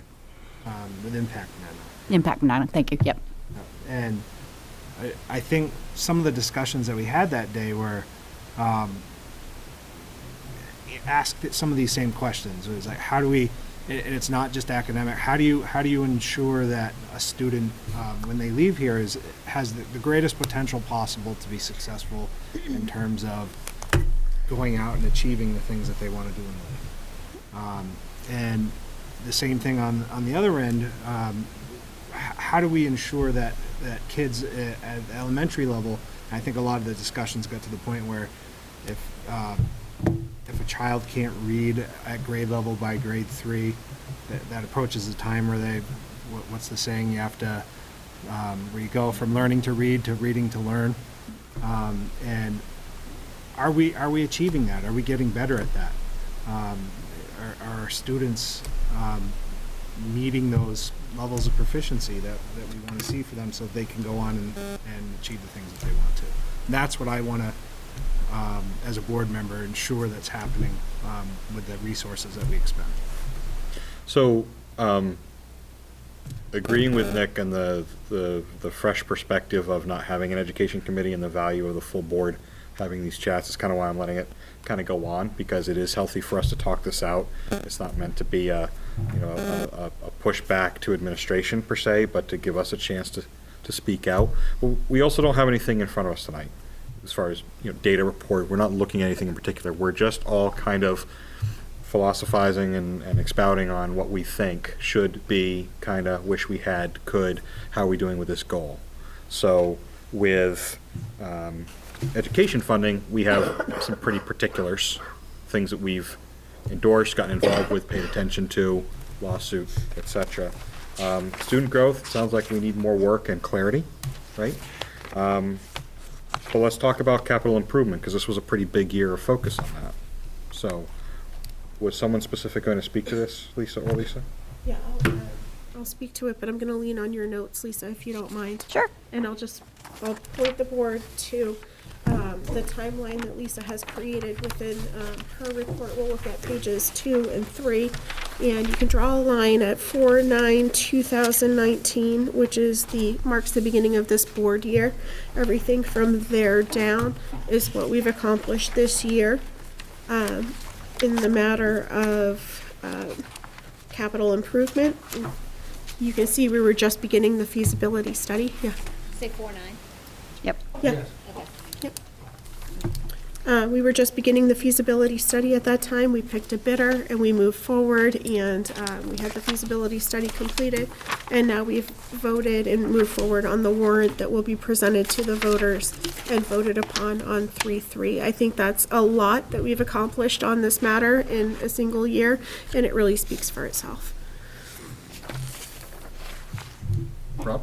The only thing I haven't heard a lot about lately, because we've been so focused about it, is we had a warrant article passed last year for the technical area. I've heard nothing about what we're doing there. Maybe I missed something, maybe I missed a meeting or something, but I would, if you don't want to speak to it now, I'd love to hear Dave come in and give us maybe an update, maybe for next board meeting.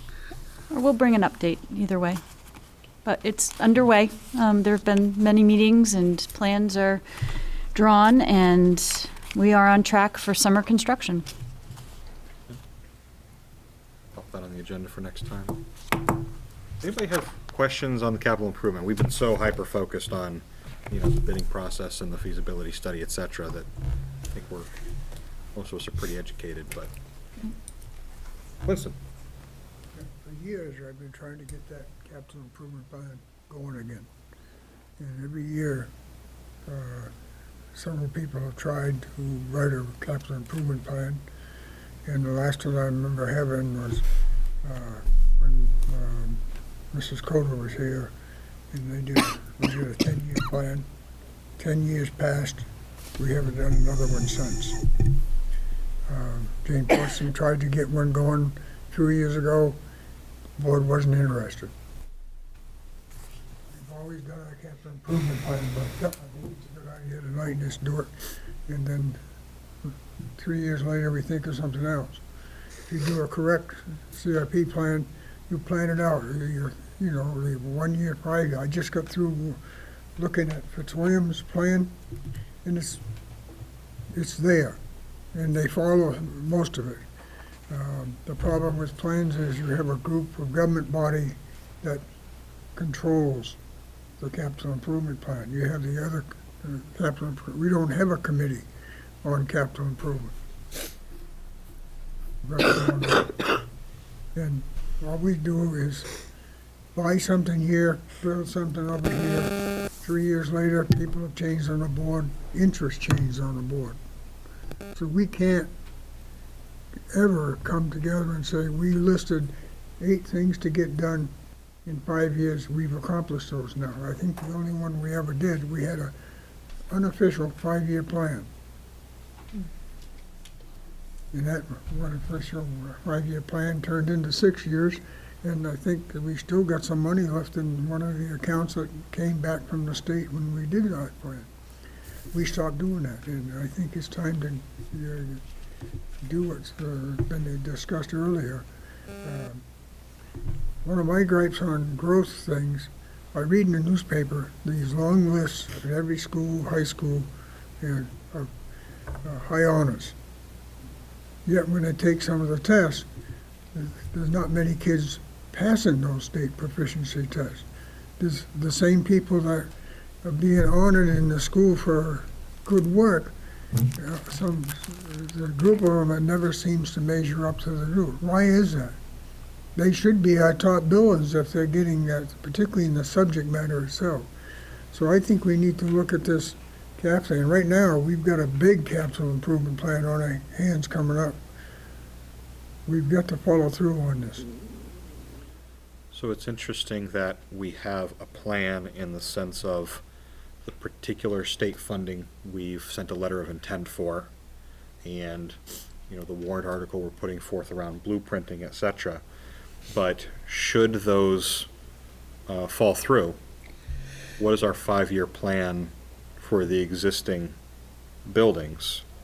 Things like roof repairs, asbestos removal.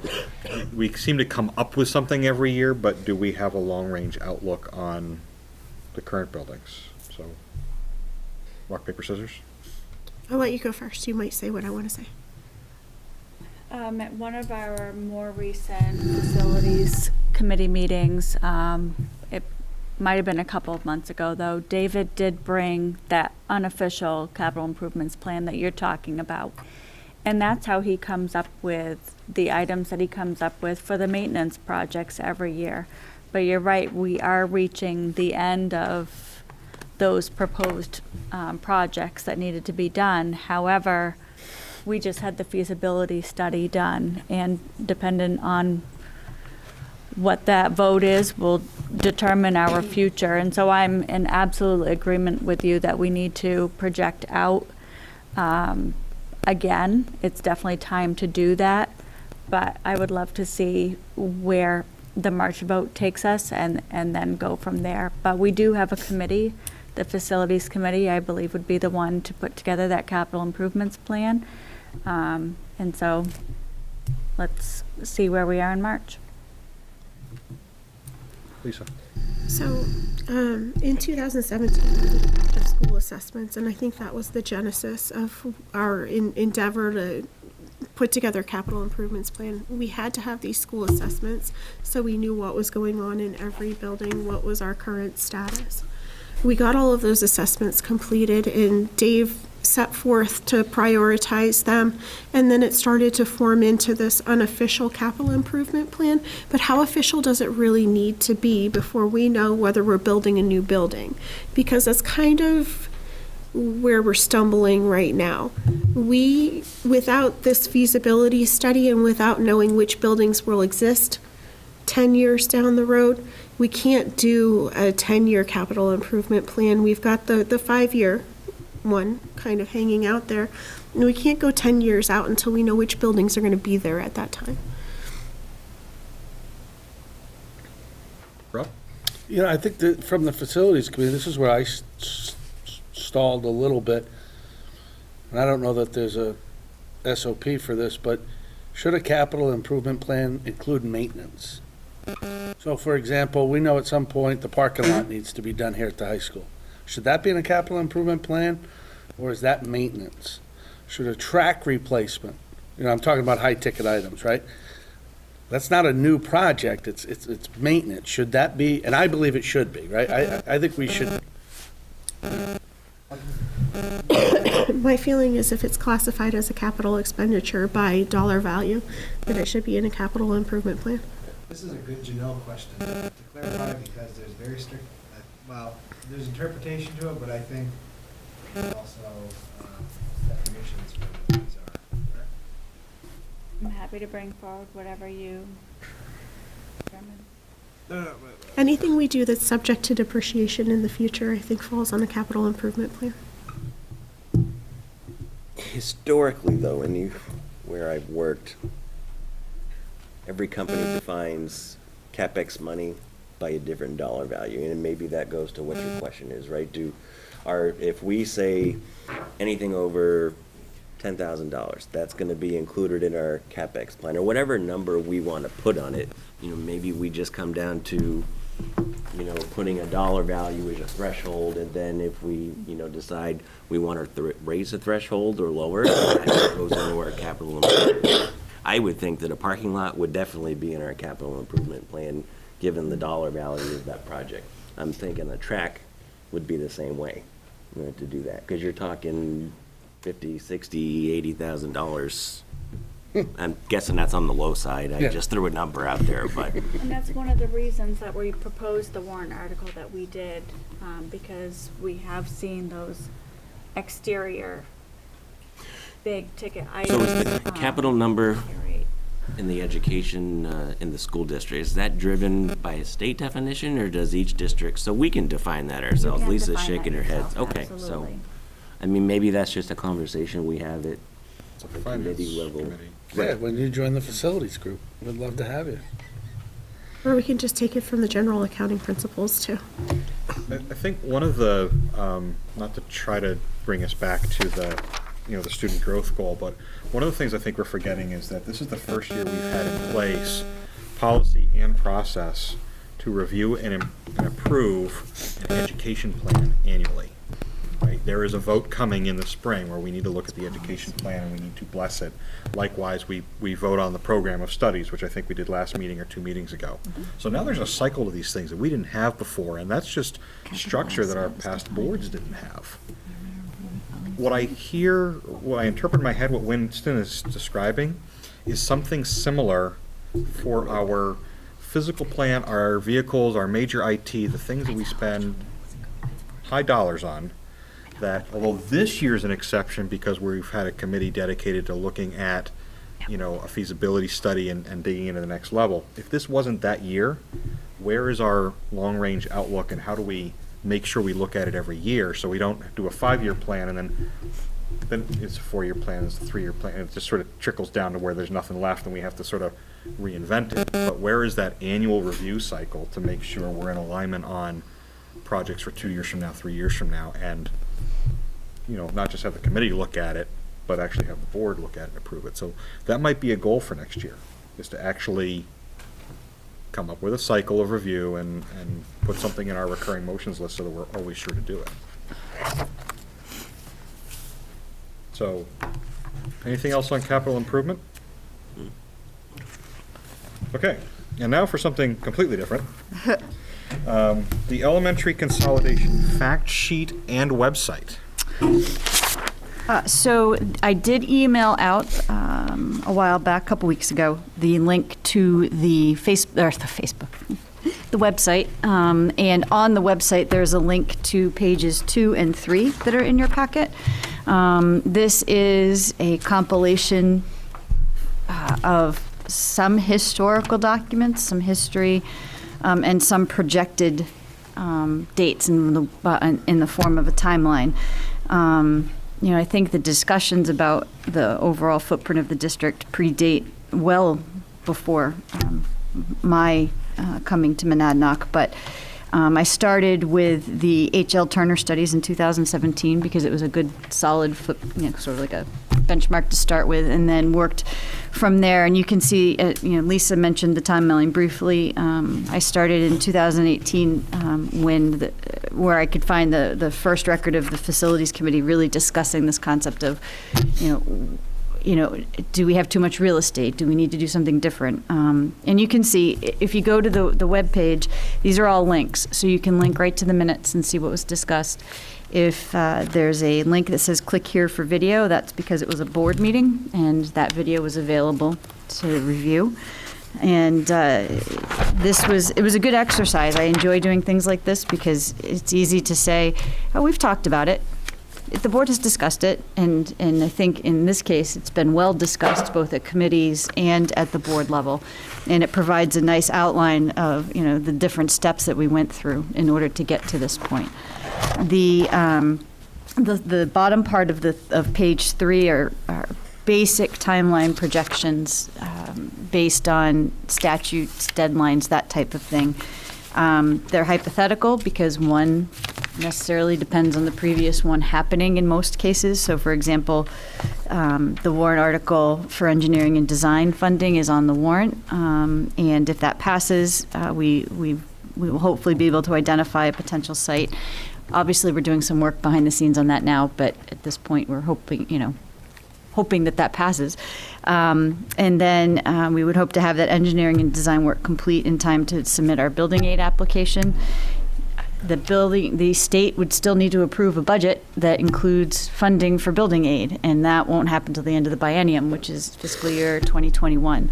I put July 1st as the deadline for the state to pass its budget, but as you know from this current fiscal year, the state didn't approve its budget till September. So if that were to happen again and building aid were funded, this whole timeline might shift, and it would push everything down, because it would then take the state time to make the awards, to notify recipients. Then we would have to go out to RFP for the full project. We'd have to get the bond approved. I mean, so there's all of those are really just, we did our best to anticipate if everything, we're in a perfect world and everything happened when it's supposed to, the ultimate potential completion of any project could possibly be, how many different ways can I say maybe, August of 2023 to start the 23-24 school year. And that's, again, optimistic based on everything happening the way it should.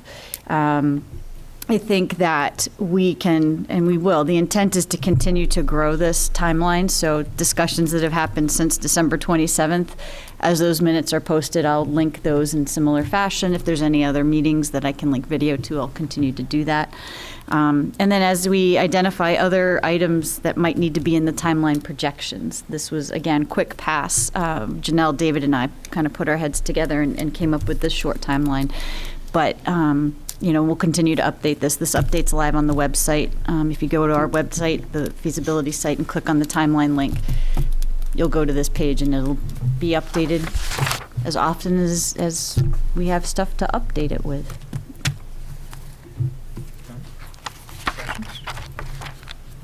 Is it appropriate to bring this to deliberative or no?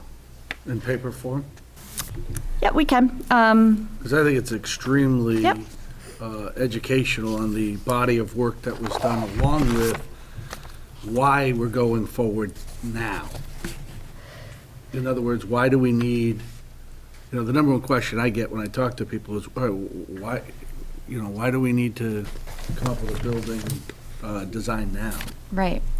And I think, we're going to talk about deliberative logistics next. It can be in paper format, but we can also, depending on the format and how typically someone from the board will present or talk to each warrant article, we can project this up too, and we can kind of clip people through it. But we could do both, and so that folks can also see, kind of how that all fits together. It might be, but I agree with you. We can definitely have copies available.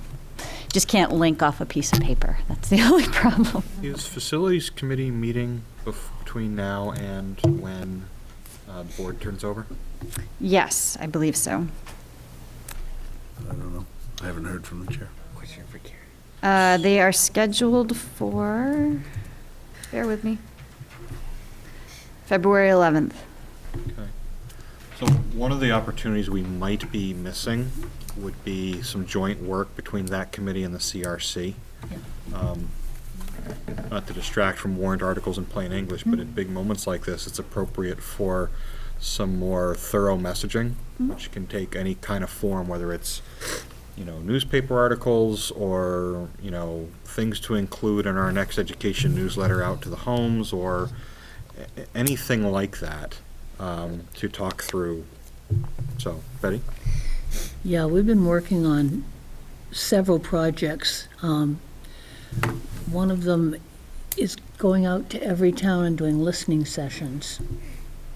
And Lisa has committed to come and sort of facilitate those, as long as we can do them when she's available. I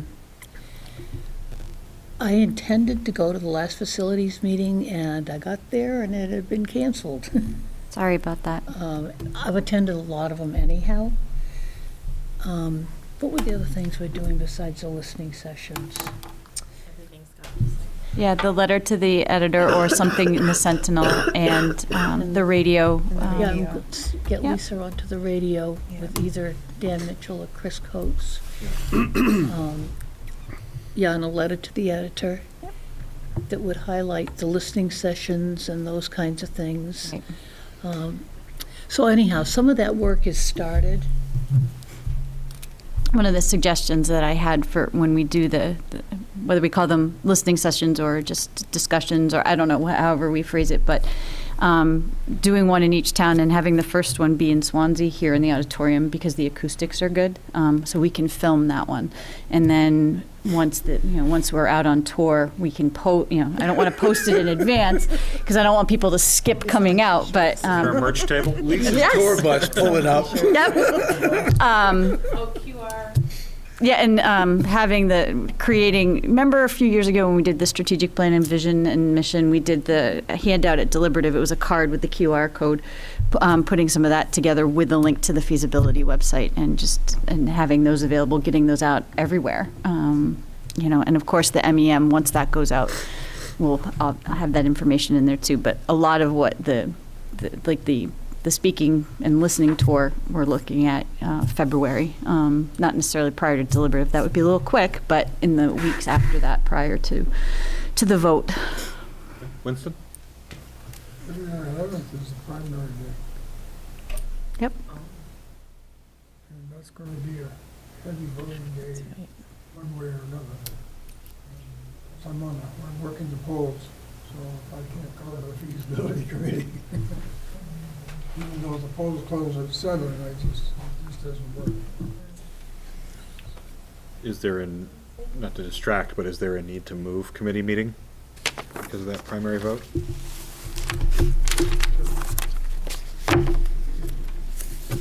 What, the facilities meeting? Yeah. Who's here that's on, you're on facilities, right? I need you to make an executive decision. I'm not an executive. Would you Who like else to be is, promoted? when's on it?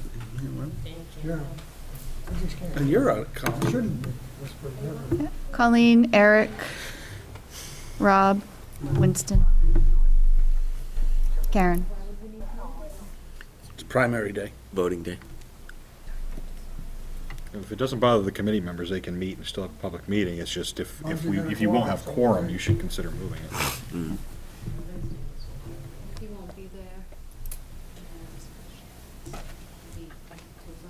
there. I mean, you can, it's far enough out, you'll have a board meeting prior to that, so you can decide at the next board meeting. Right, because if Wynn doesn't go, then you're down to Colleen, Rob, And Eric. Eric, and Karen, right? And you need 3 to have quorum. For a committee. Yeah. Yeah, there's 5, so you need 3. Okay. Brian, you had something?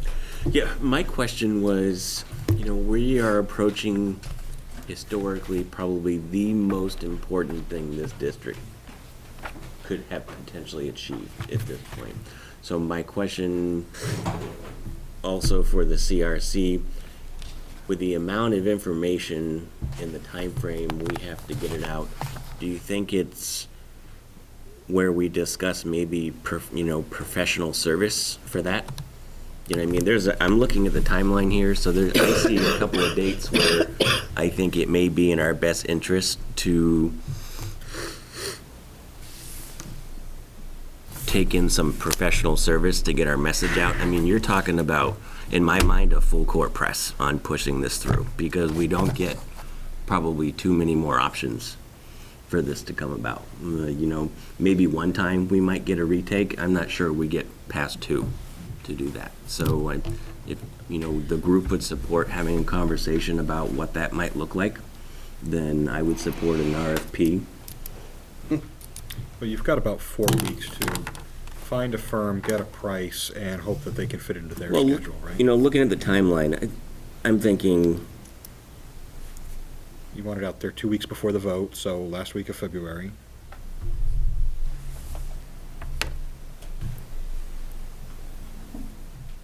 our timeline is crunched now for this vote, but I'm talking, more about if we get those engineering studies to go, the money to go through, then I would absolutely 100% support a conversation about getting a professional firm to do our ad. Bond, for the bond. Sure, That's it. for the bond. So not for the drawings. Right.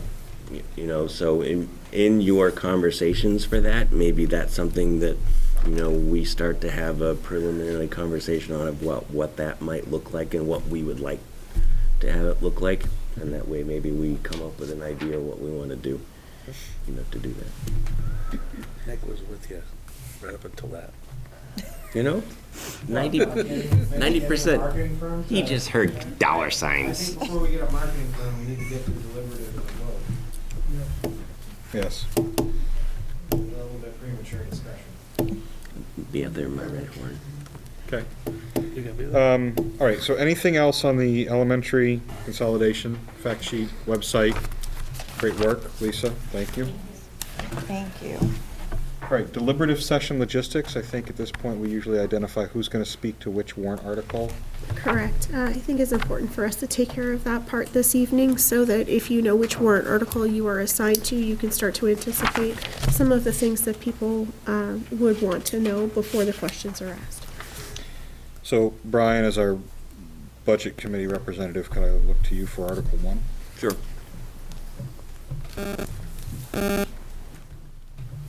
Okay.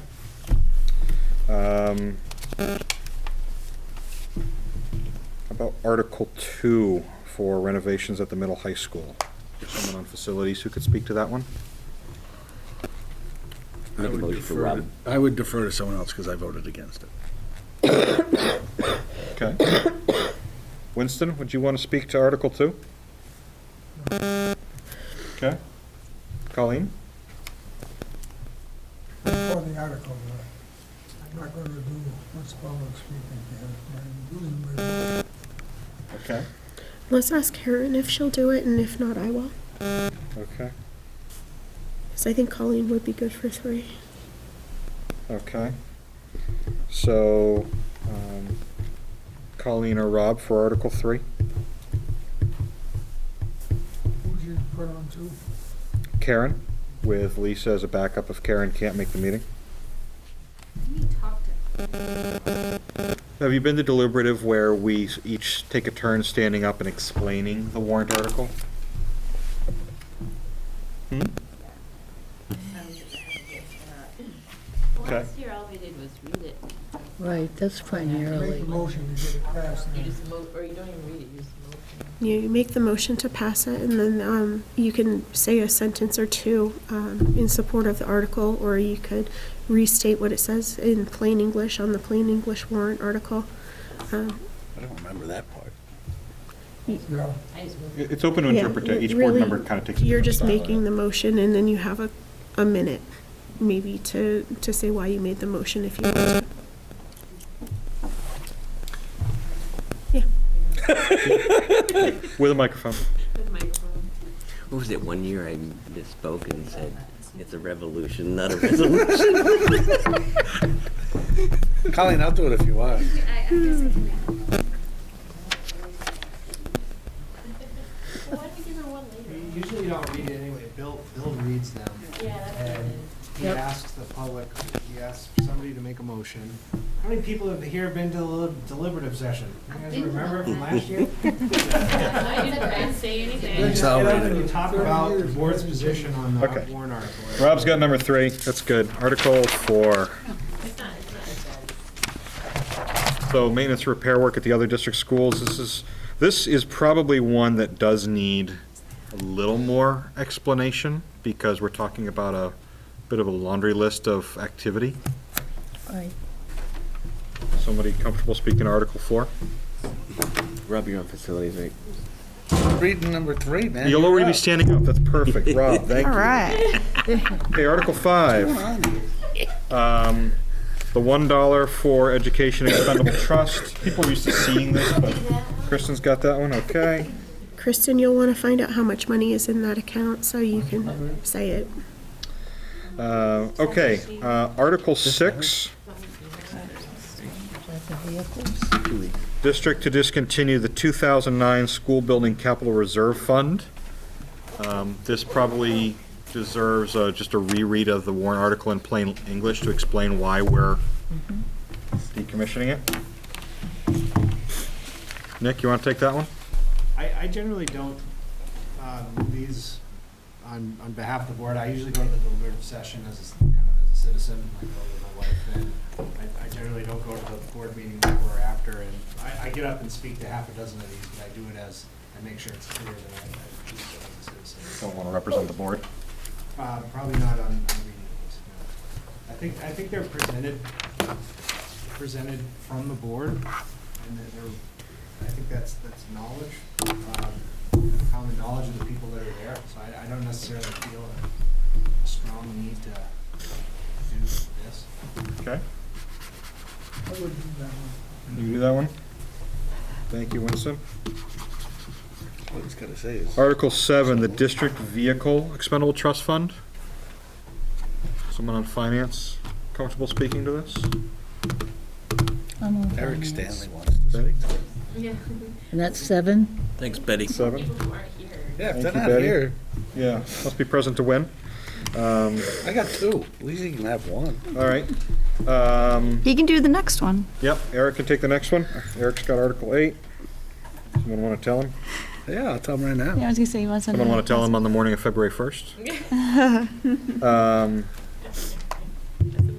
Article 9. Yeah, I'm not doing This one also probably has a little bit of a a need to, That's a good one for you. I was gonna say, Scott, why don't you take that one? awesome. And Someone want to explain it to me? Bill Kelleher did suggest that we have a sheet, a handout for that article, so Which I'll be one? working 10? on that. 9. Can Scott see the handout ahead of time? Absolutely. Pretty please. Article 10 is petition. I don't think the board would present this one at all. No. And then Article 11 and 12 are fairly routine and I don't know, need to be presented. Yeah, no, I'll move them though. Okay. Lisa and Lisa. Is there a handout for 4? Or is there a The listing? maintenance articles. Is there a list, does Yeah. Dave have a listing of what's yeah. included there? Yeah. We can got project that one too. I might be running the laptop this year, so. Yeah, is that one of the ones you're presenting? I am. I've got a copy, I You think. want to be prepared. Okay. Moving on. So we're into our consent agenda, which is taking a peek at the minutes. I'm looking for a motion for the public minutes of January 7th. Moved by Winston. Second. By Brian.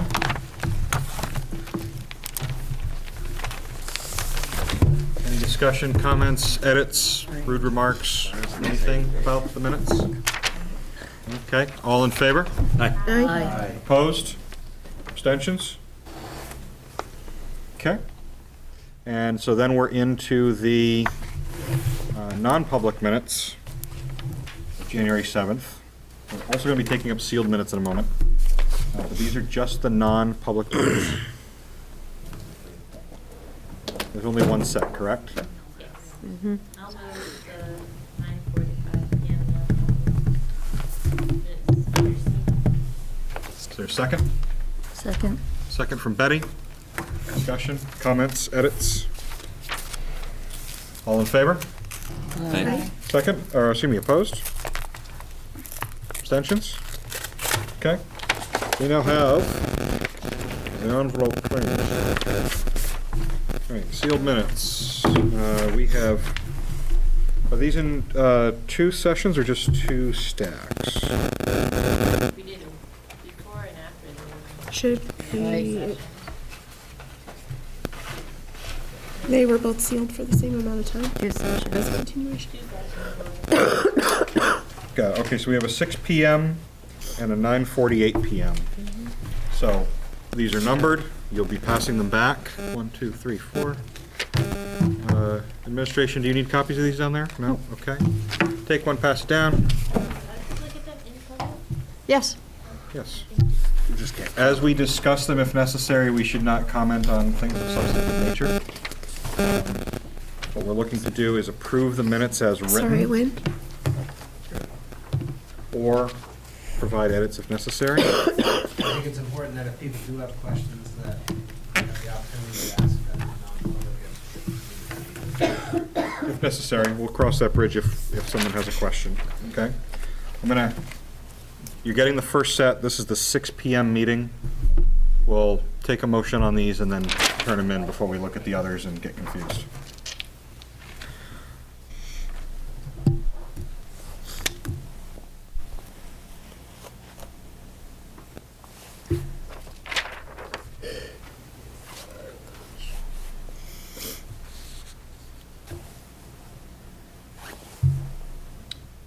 I'm looking for a motion to approve the sealed 6 PM non-public meeting minutes as presented. Is there a motion? I would make that motion. Thank you, Rob. Is there a second? Fastest readers in I know.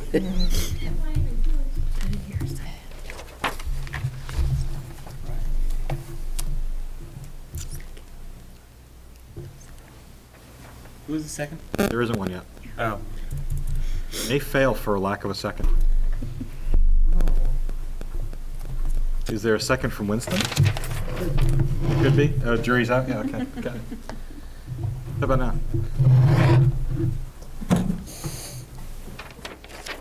Still waiting for a second. Still waiting for a second. Second. Second from Betty.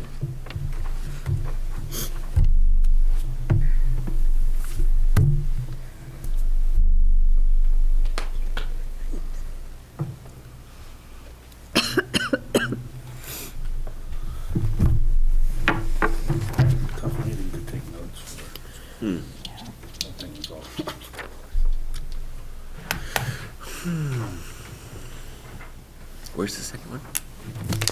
I haven't handed it out yet, on purpose. Don't want to confuse everybody. From the corner table, could you remind us what we set for a time certain versus indefinite on both of these? Until any employment concern or any employment action is concluded.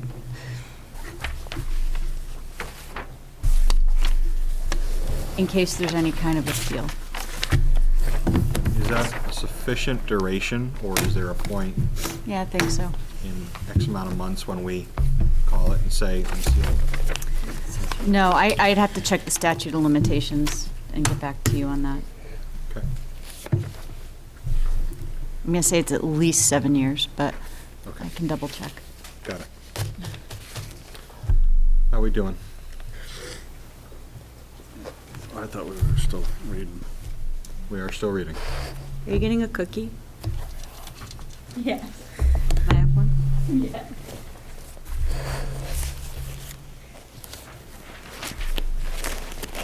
All right, are we ready to vote? I have a couple of things. We have a couple things for edits, Laura. If we're looking at the back page, third line down, it said, after the first incident, the teacher should be then disclosed. We are in public session. So the word then should be spelled with an EN? Yeah, yeah.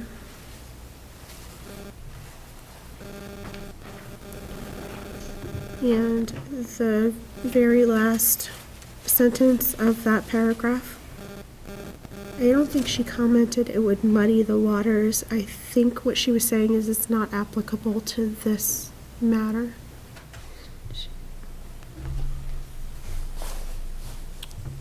That's Laura, I think, catching a phrase that was said out loud. Thank you. I would Okay. never say that. All right, Any others? that's it. Okay, anybody else? All right, we ready to vote? All in favor? Opposed? Abstentions? Thank you. Hand them in. Do you know if a nail was a shawl? You know what it's called? A what? Shawl. Feeling your It's called a mall. First Merce.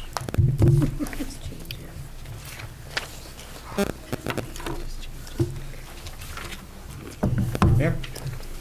All right, now we're handing out the sealed non-public minutes from 9:48 PM. Way shorter than Same topic, different session.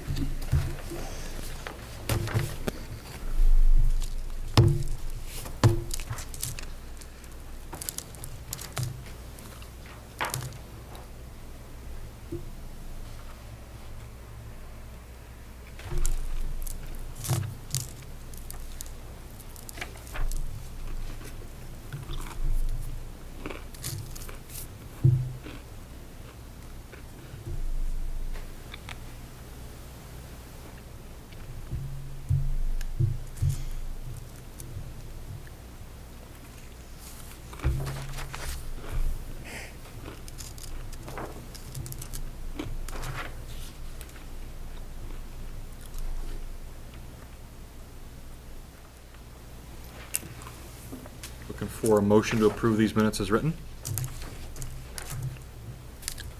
So moved. Moved by Betty. Is there a second? Second. Second from Christie.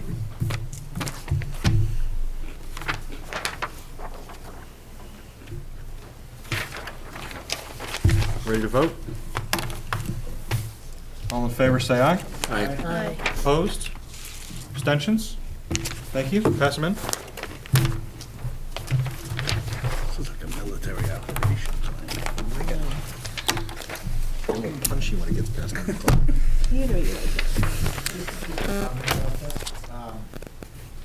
You have sealed minutes, I don't know what the angle of the cameras are and the resolution and stuff, but.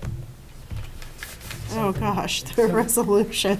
Well, I was holding mine up for now. But I'm curious, I don't know, I've never actually gone on YouTube to actually see. These are on YouTube. It's not great. Yes. Okay. Not for the last couple months, so don't worry. Manifest. We're way behind. Oh, and we skip a bunch. Like to move the manifest in the amount of $598,002.51. Is there a second? Second. For old time's sake, do we have the money? Aww. I always thought that was a good question for him to ask. At some point, I think we should maybe FaceTime him or something during one of these meetings, just to say hi and to see him. All in favor, say aye. Aye. Opposed? Abstentions? Okay. Setting next meeting's agenda. We already have on the agenda planned the next level of conversation on parent engagement. That's probably a big focus of the educational report segment of our meeting, and then the second meeting in February is when we'll see that next round of data. The other items I already have is a continuous update on the Cheshire Career Center, should there be one. A request from Rob to take a peek at our running tally of legal fees specific to. That could just be in her report. I don't know that Got that needs it, to be- okay. An update on the construction plans for the industrial arts classrooms. Yeah, we don't see Dave anymore. Because we have Janelle. And then just sort of a reminder to double check on whether or not we need to move the February 11th Facilities Committee meeting. Anything else for our next agenda? Okay, I have one. So I asked our board chair if we could take a peek as a group at policy BAA. I'm going to read this policy to you. It's extremely brief, but I think it's super pertinent to the conversation we had tonight.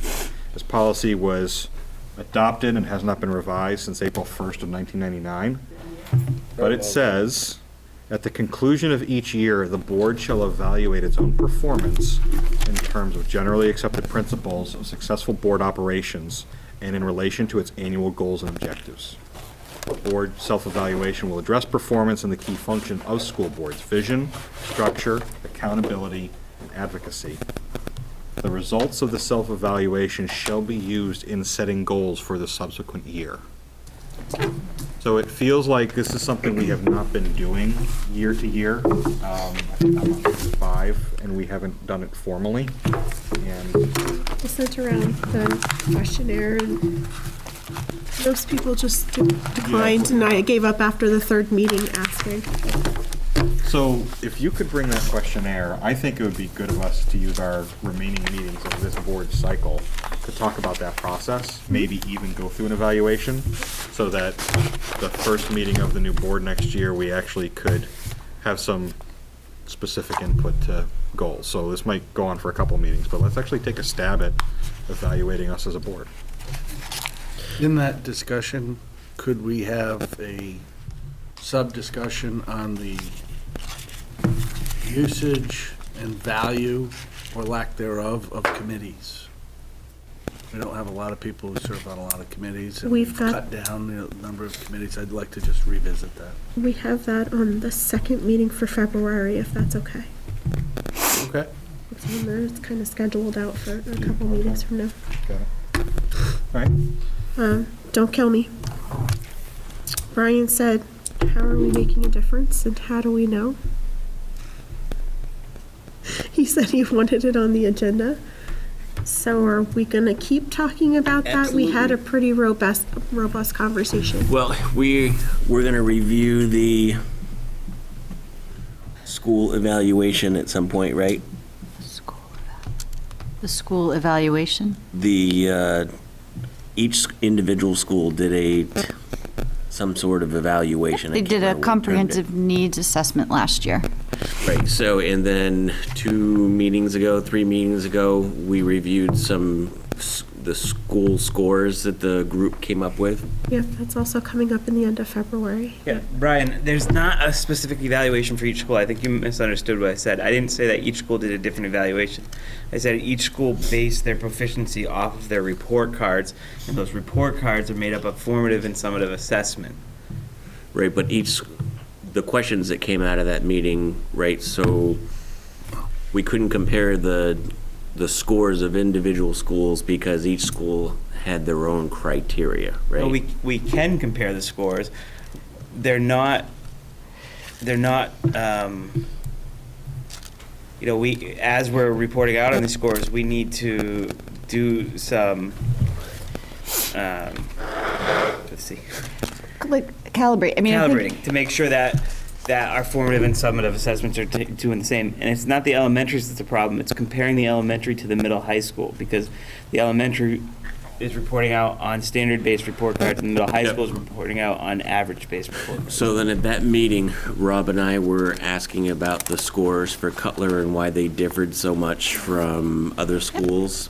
And the response, and correct me if I'm wrong, is that we couldn't compare those scores individually because each school used a different criteria. And that's the discussion for the second meeting of February when that dashboard comes up next. Right, but then that's not the answer, right, that you just gave now, that they did use the same criteria? They used their report card report outs. So the difference is that we can't say with 100% certainty that all of the third grade teachers are using the exact same formative assessments, because they probably aren't, because formative a lot of times is on the fly, as I described before. Sometimes it's a conversation with the kid that helps us form our judgment about whether or not they're proficient.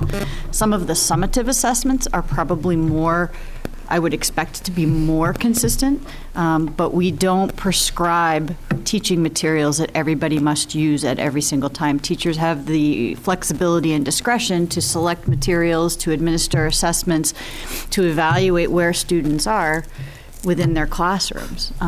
There is some consistency. We provide materials, like the math materials that we have is a perfect example, but that doesn't necessarily mean that, teacher A used all of those materials, teacher B used those, but they used some other ones too, because they saw some things in their kids that they wanted to approach from a different way.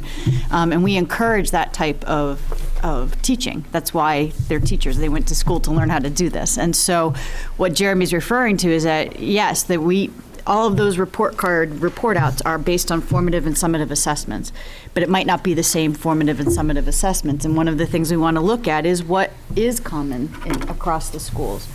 But what we want to avoid is getting into ensuring that everybody on February 2nd of every year is teaching the exact same thing and giving the exact same assessments, regardless of what their professional judgment is of the students in their classroom. So that's going back to that conversation about, that's one data point that's more qualitative because of that flexibility within classrooms. Those standardized assessments, the statewide assessment, the AP, the SAT, all of those are standardized. All the kids are taking the exact same assessment, so that's a little more comparable. So I guess my concern that comes from that conversation then is, how do we know if some schools are doing better at educating than other schools within the district, right? If we're not, how are we going to be able, or when are we going to be able to say the difference in the test scores is not because we're all not teaching the right things in a way that better, I'm good with teaching in different ways because, I agree, right? My wife teaches, she teaches other teachers how to teach. I understand that everybody has their own strengths and things that come naturally and things they have to work on. But if every school gets a different score, how do we evaluate if Cutler is not doing something that we think they can be doing better at, or another school is doing, really well? We refer to on the more qualitative data, or the quantitative data. We look. If you're looking to compare apples to apples in that way, that's your statewide assessment data. That's your, SAT is only the middle high school compared to other middle high school students. But we moved away from doing additional standardized testing in elementary classrooms because it takes away from instructional time and it creates test fatigue for I'm sorry, students. I asked for a point of order, and my reasoning is because we're under agenda setting, and I don't think that we're taking appropriate minutes on this part of the conversation, but it is important conversation. So I just hope that our chair would allow us to move on. So we have revisiting of this data, update to the dashboard plan for the second meeting of February. Is there an agenda item we need for our next meeting? related to this topic? Okay, not hearing one. Any other agenda items for next meeting? Robert? I was gonna ask if we're gonna have the principals here, maybe we could have a rotating schedule, and I think we tried this once, where We did it for years. the principal, I mean, if they're gonna be here, I don't know about all of them every time, but I'd like to hear from one of them, what's going on in your school? So we've tried to add that, and it keeps getting pushed from the schedule, so we can put it back in, and we just have to make sure that we do it, because they come to the first meeting, and we'd want to put it at the top of the agenda. And I don't know why you have them here anyway, but if they're gonna be here, I don't know, maybe other We people called it don't. the spotlight, and I really liked it. Yeah. And I'd be curious to know when they leave, how do they choose when they're gonna leave the meeting? What's the point at which they say, I've heard enough and now I can go? Not that anyone really needs to answer that, but it's just a curiosity. So I think it's appropriate for administration to kind of decide which meetings are chock full of agenda, and maybe there's not as much time for it, but the first meeting in February is looking like a pretty light agenda by comparison. I think the last school to report out was Emerson. Cutler's reported out, so I'll see if Troy can report out. How about Gilson? I can see if Gilson will report out. I don't think this is a motion, it just feels like a casual ask to kind of reinstitute this, and it doesn't have to be regimented every other meeting or what have you, it's just you guys decide, and I'd love to hear from them. All right, hearing no other agenda items, we're into public comments. We've scared them all away, including the cameraman. There will not be a non-public tonight unless anybody has thought of something, which means I'd be looking for a motion to adjourn. Second. All in favor? On away. Thank you out there in TV land. We've had a wonderful time. Good night, Mrs. Alabash. I saw.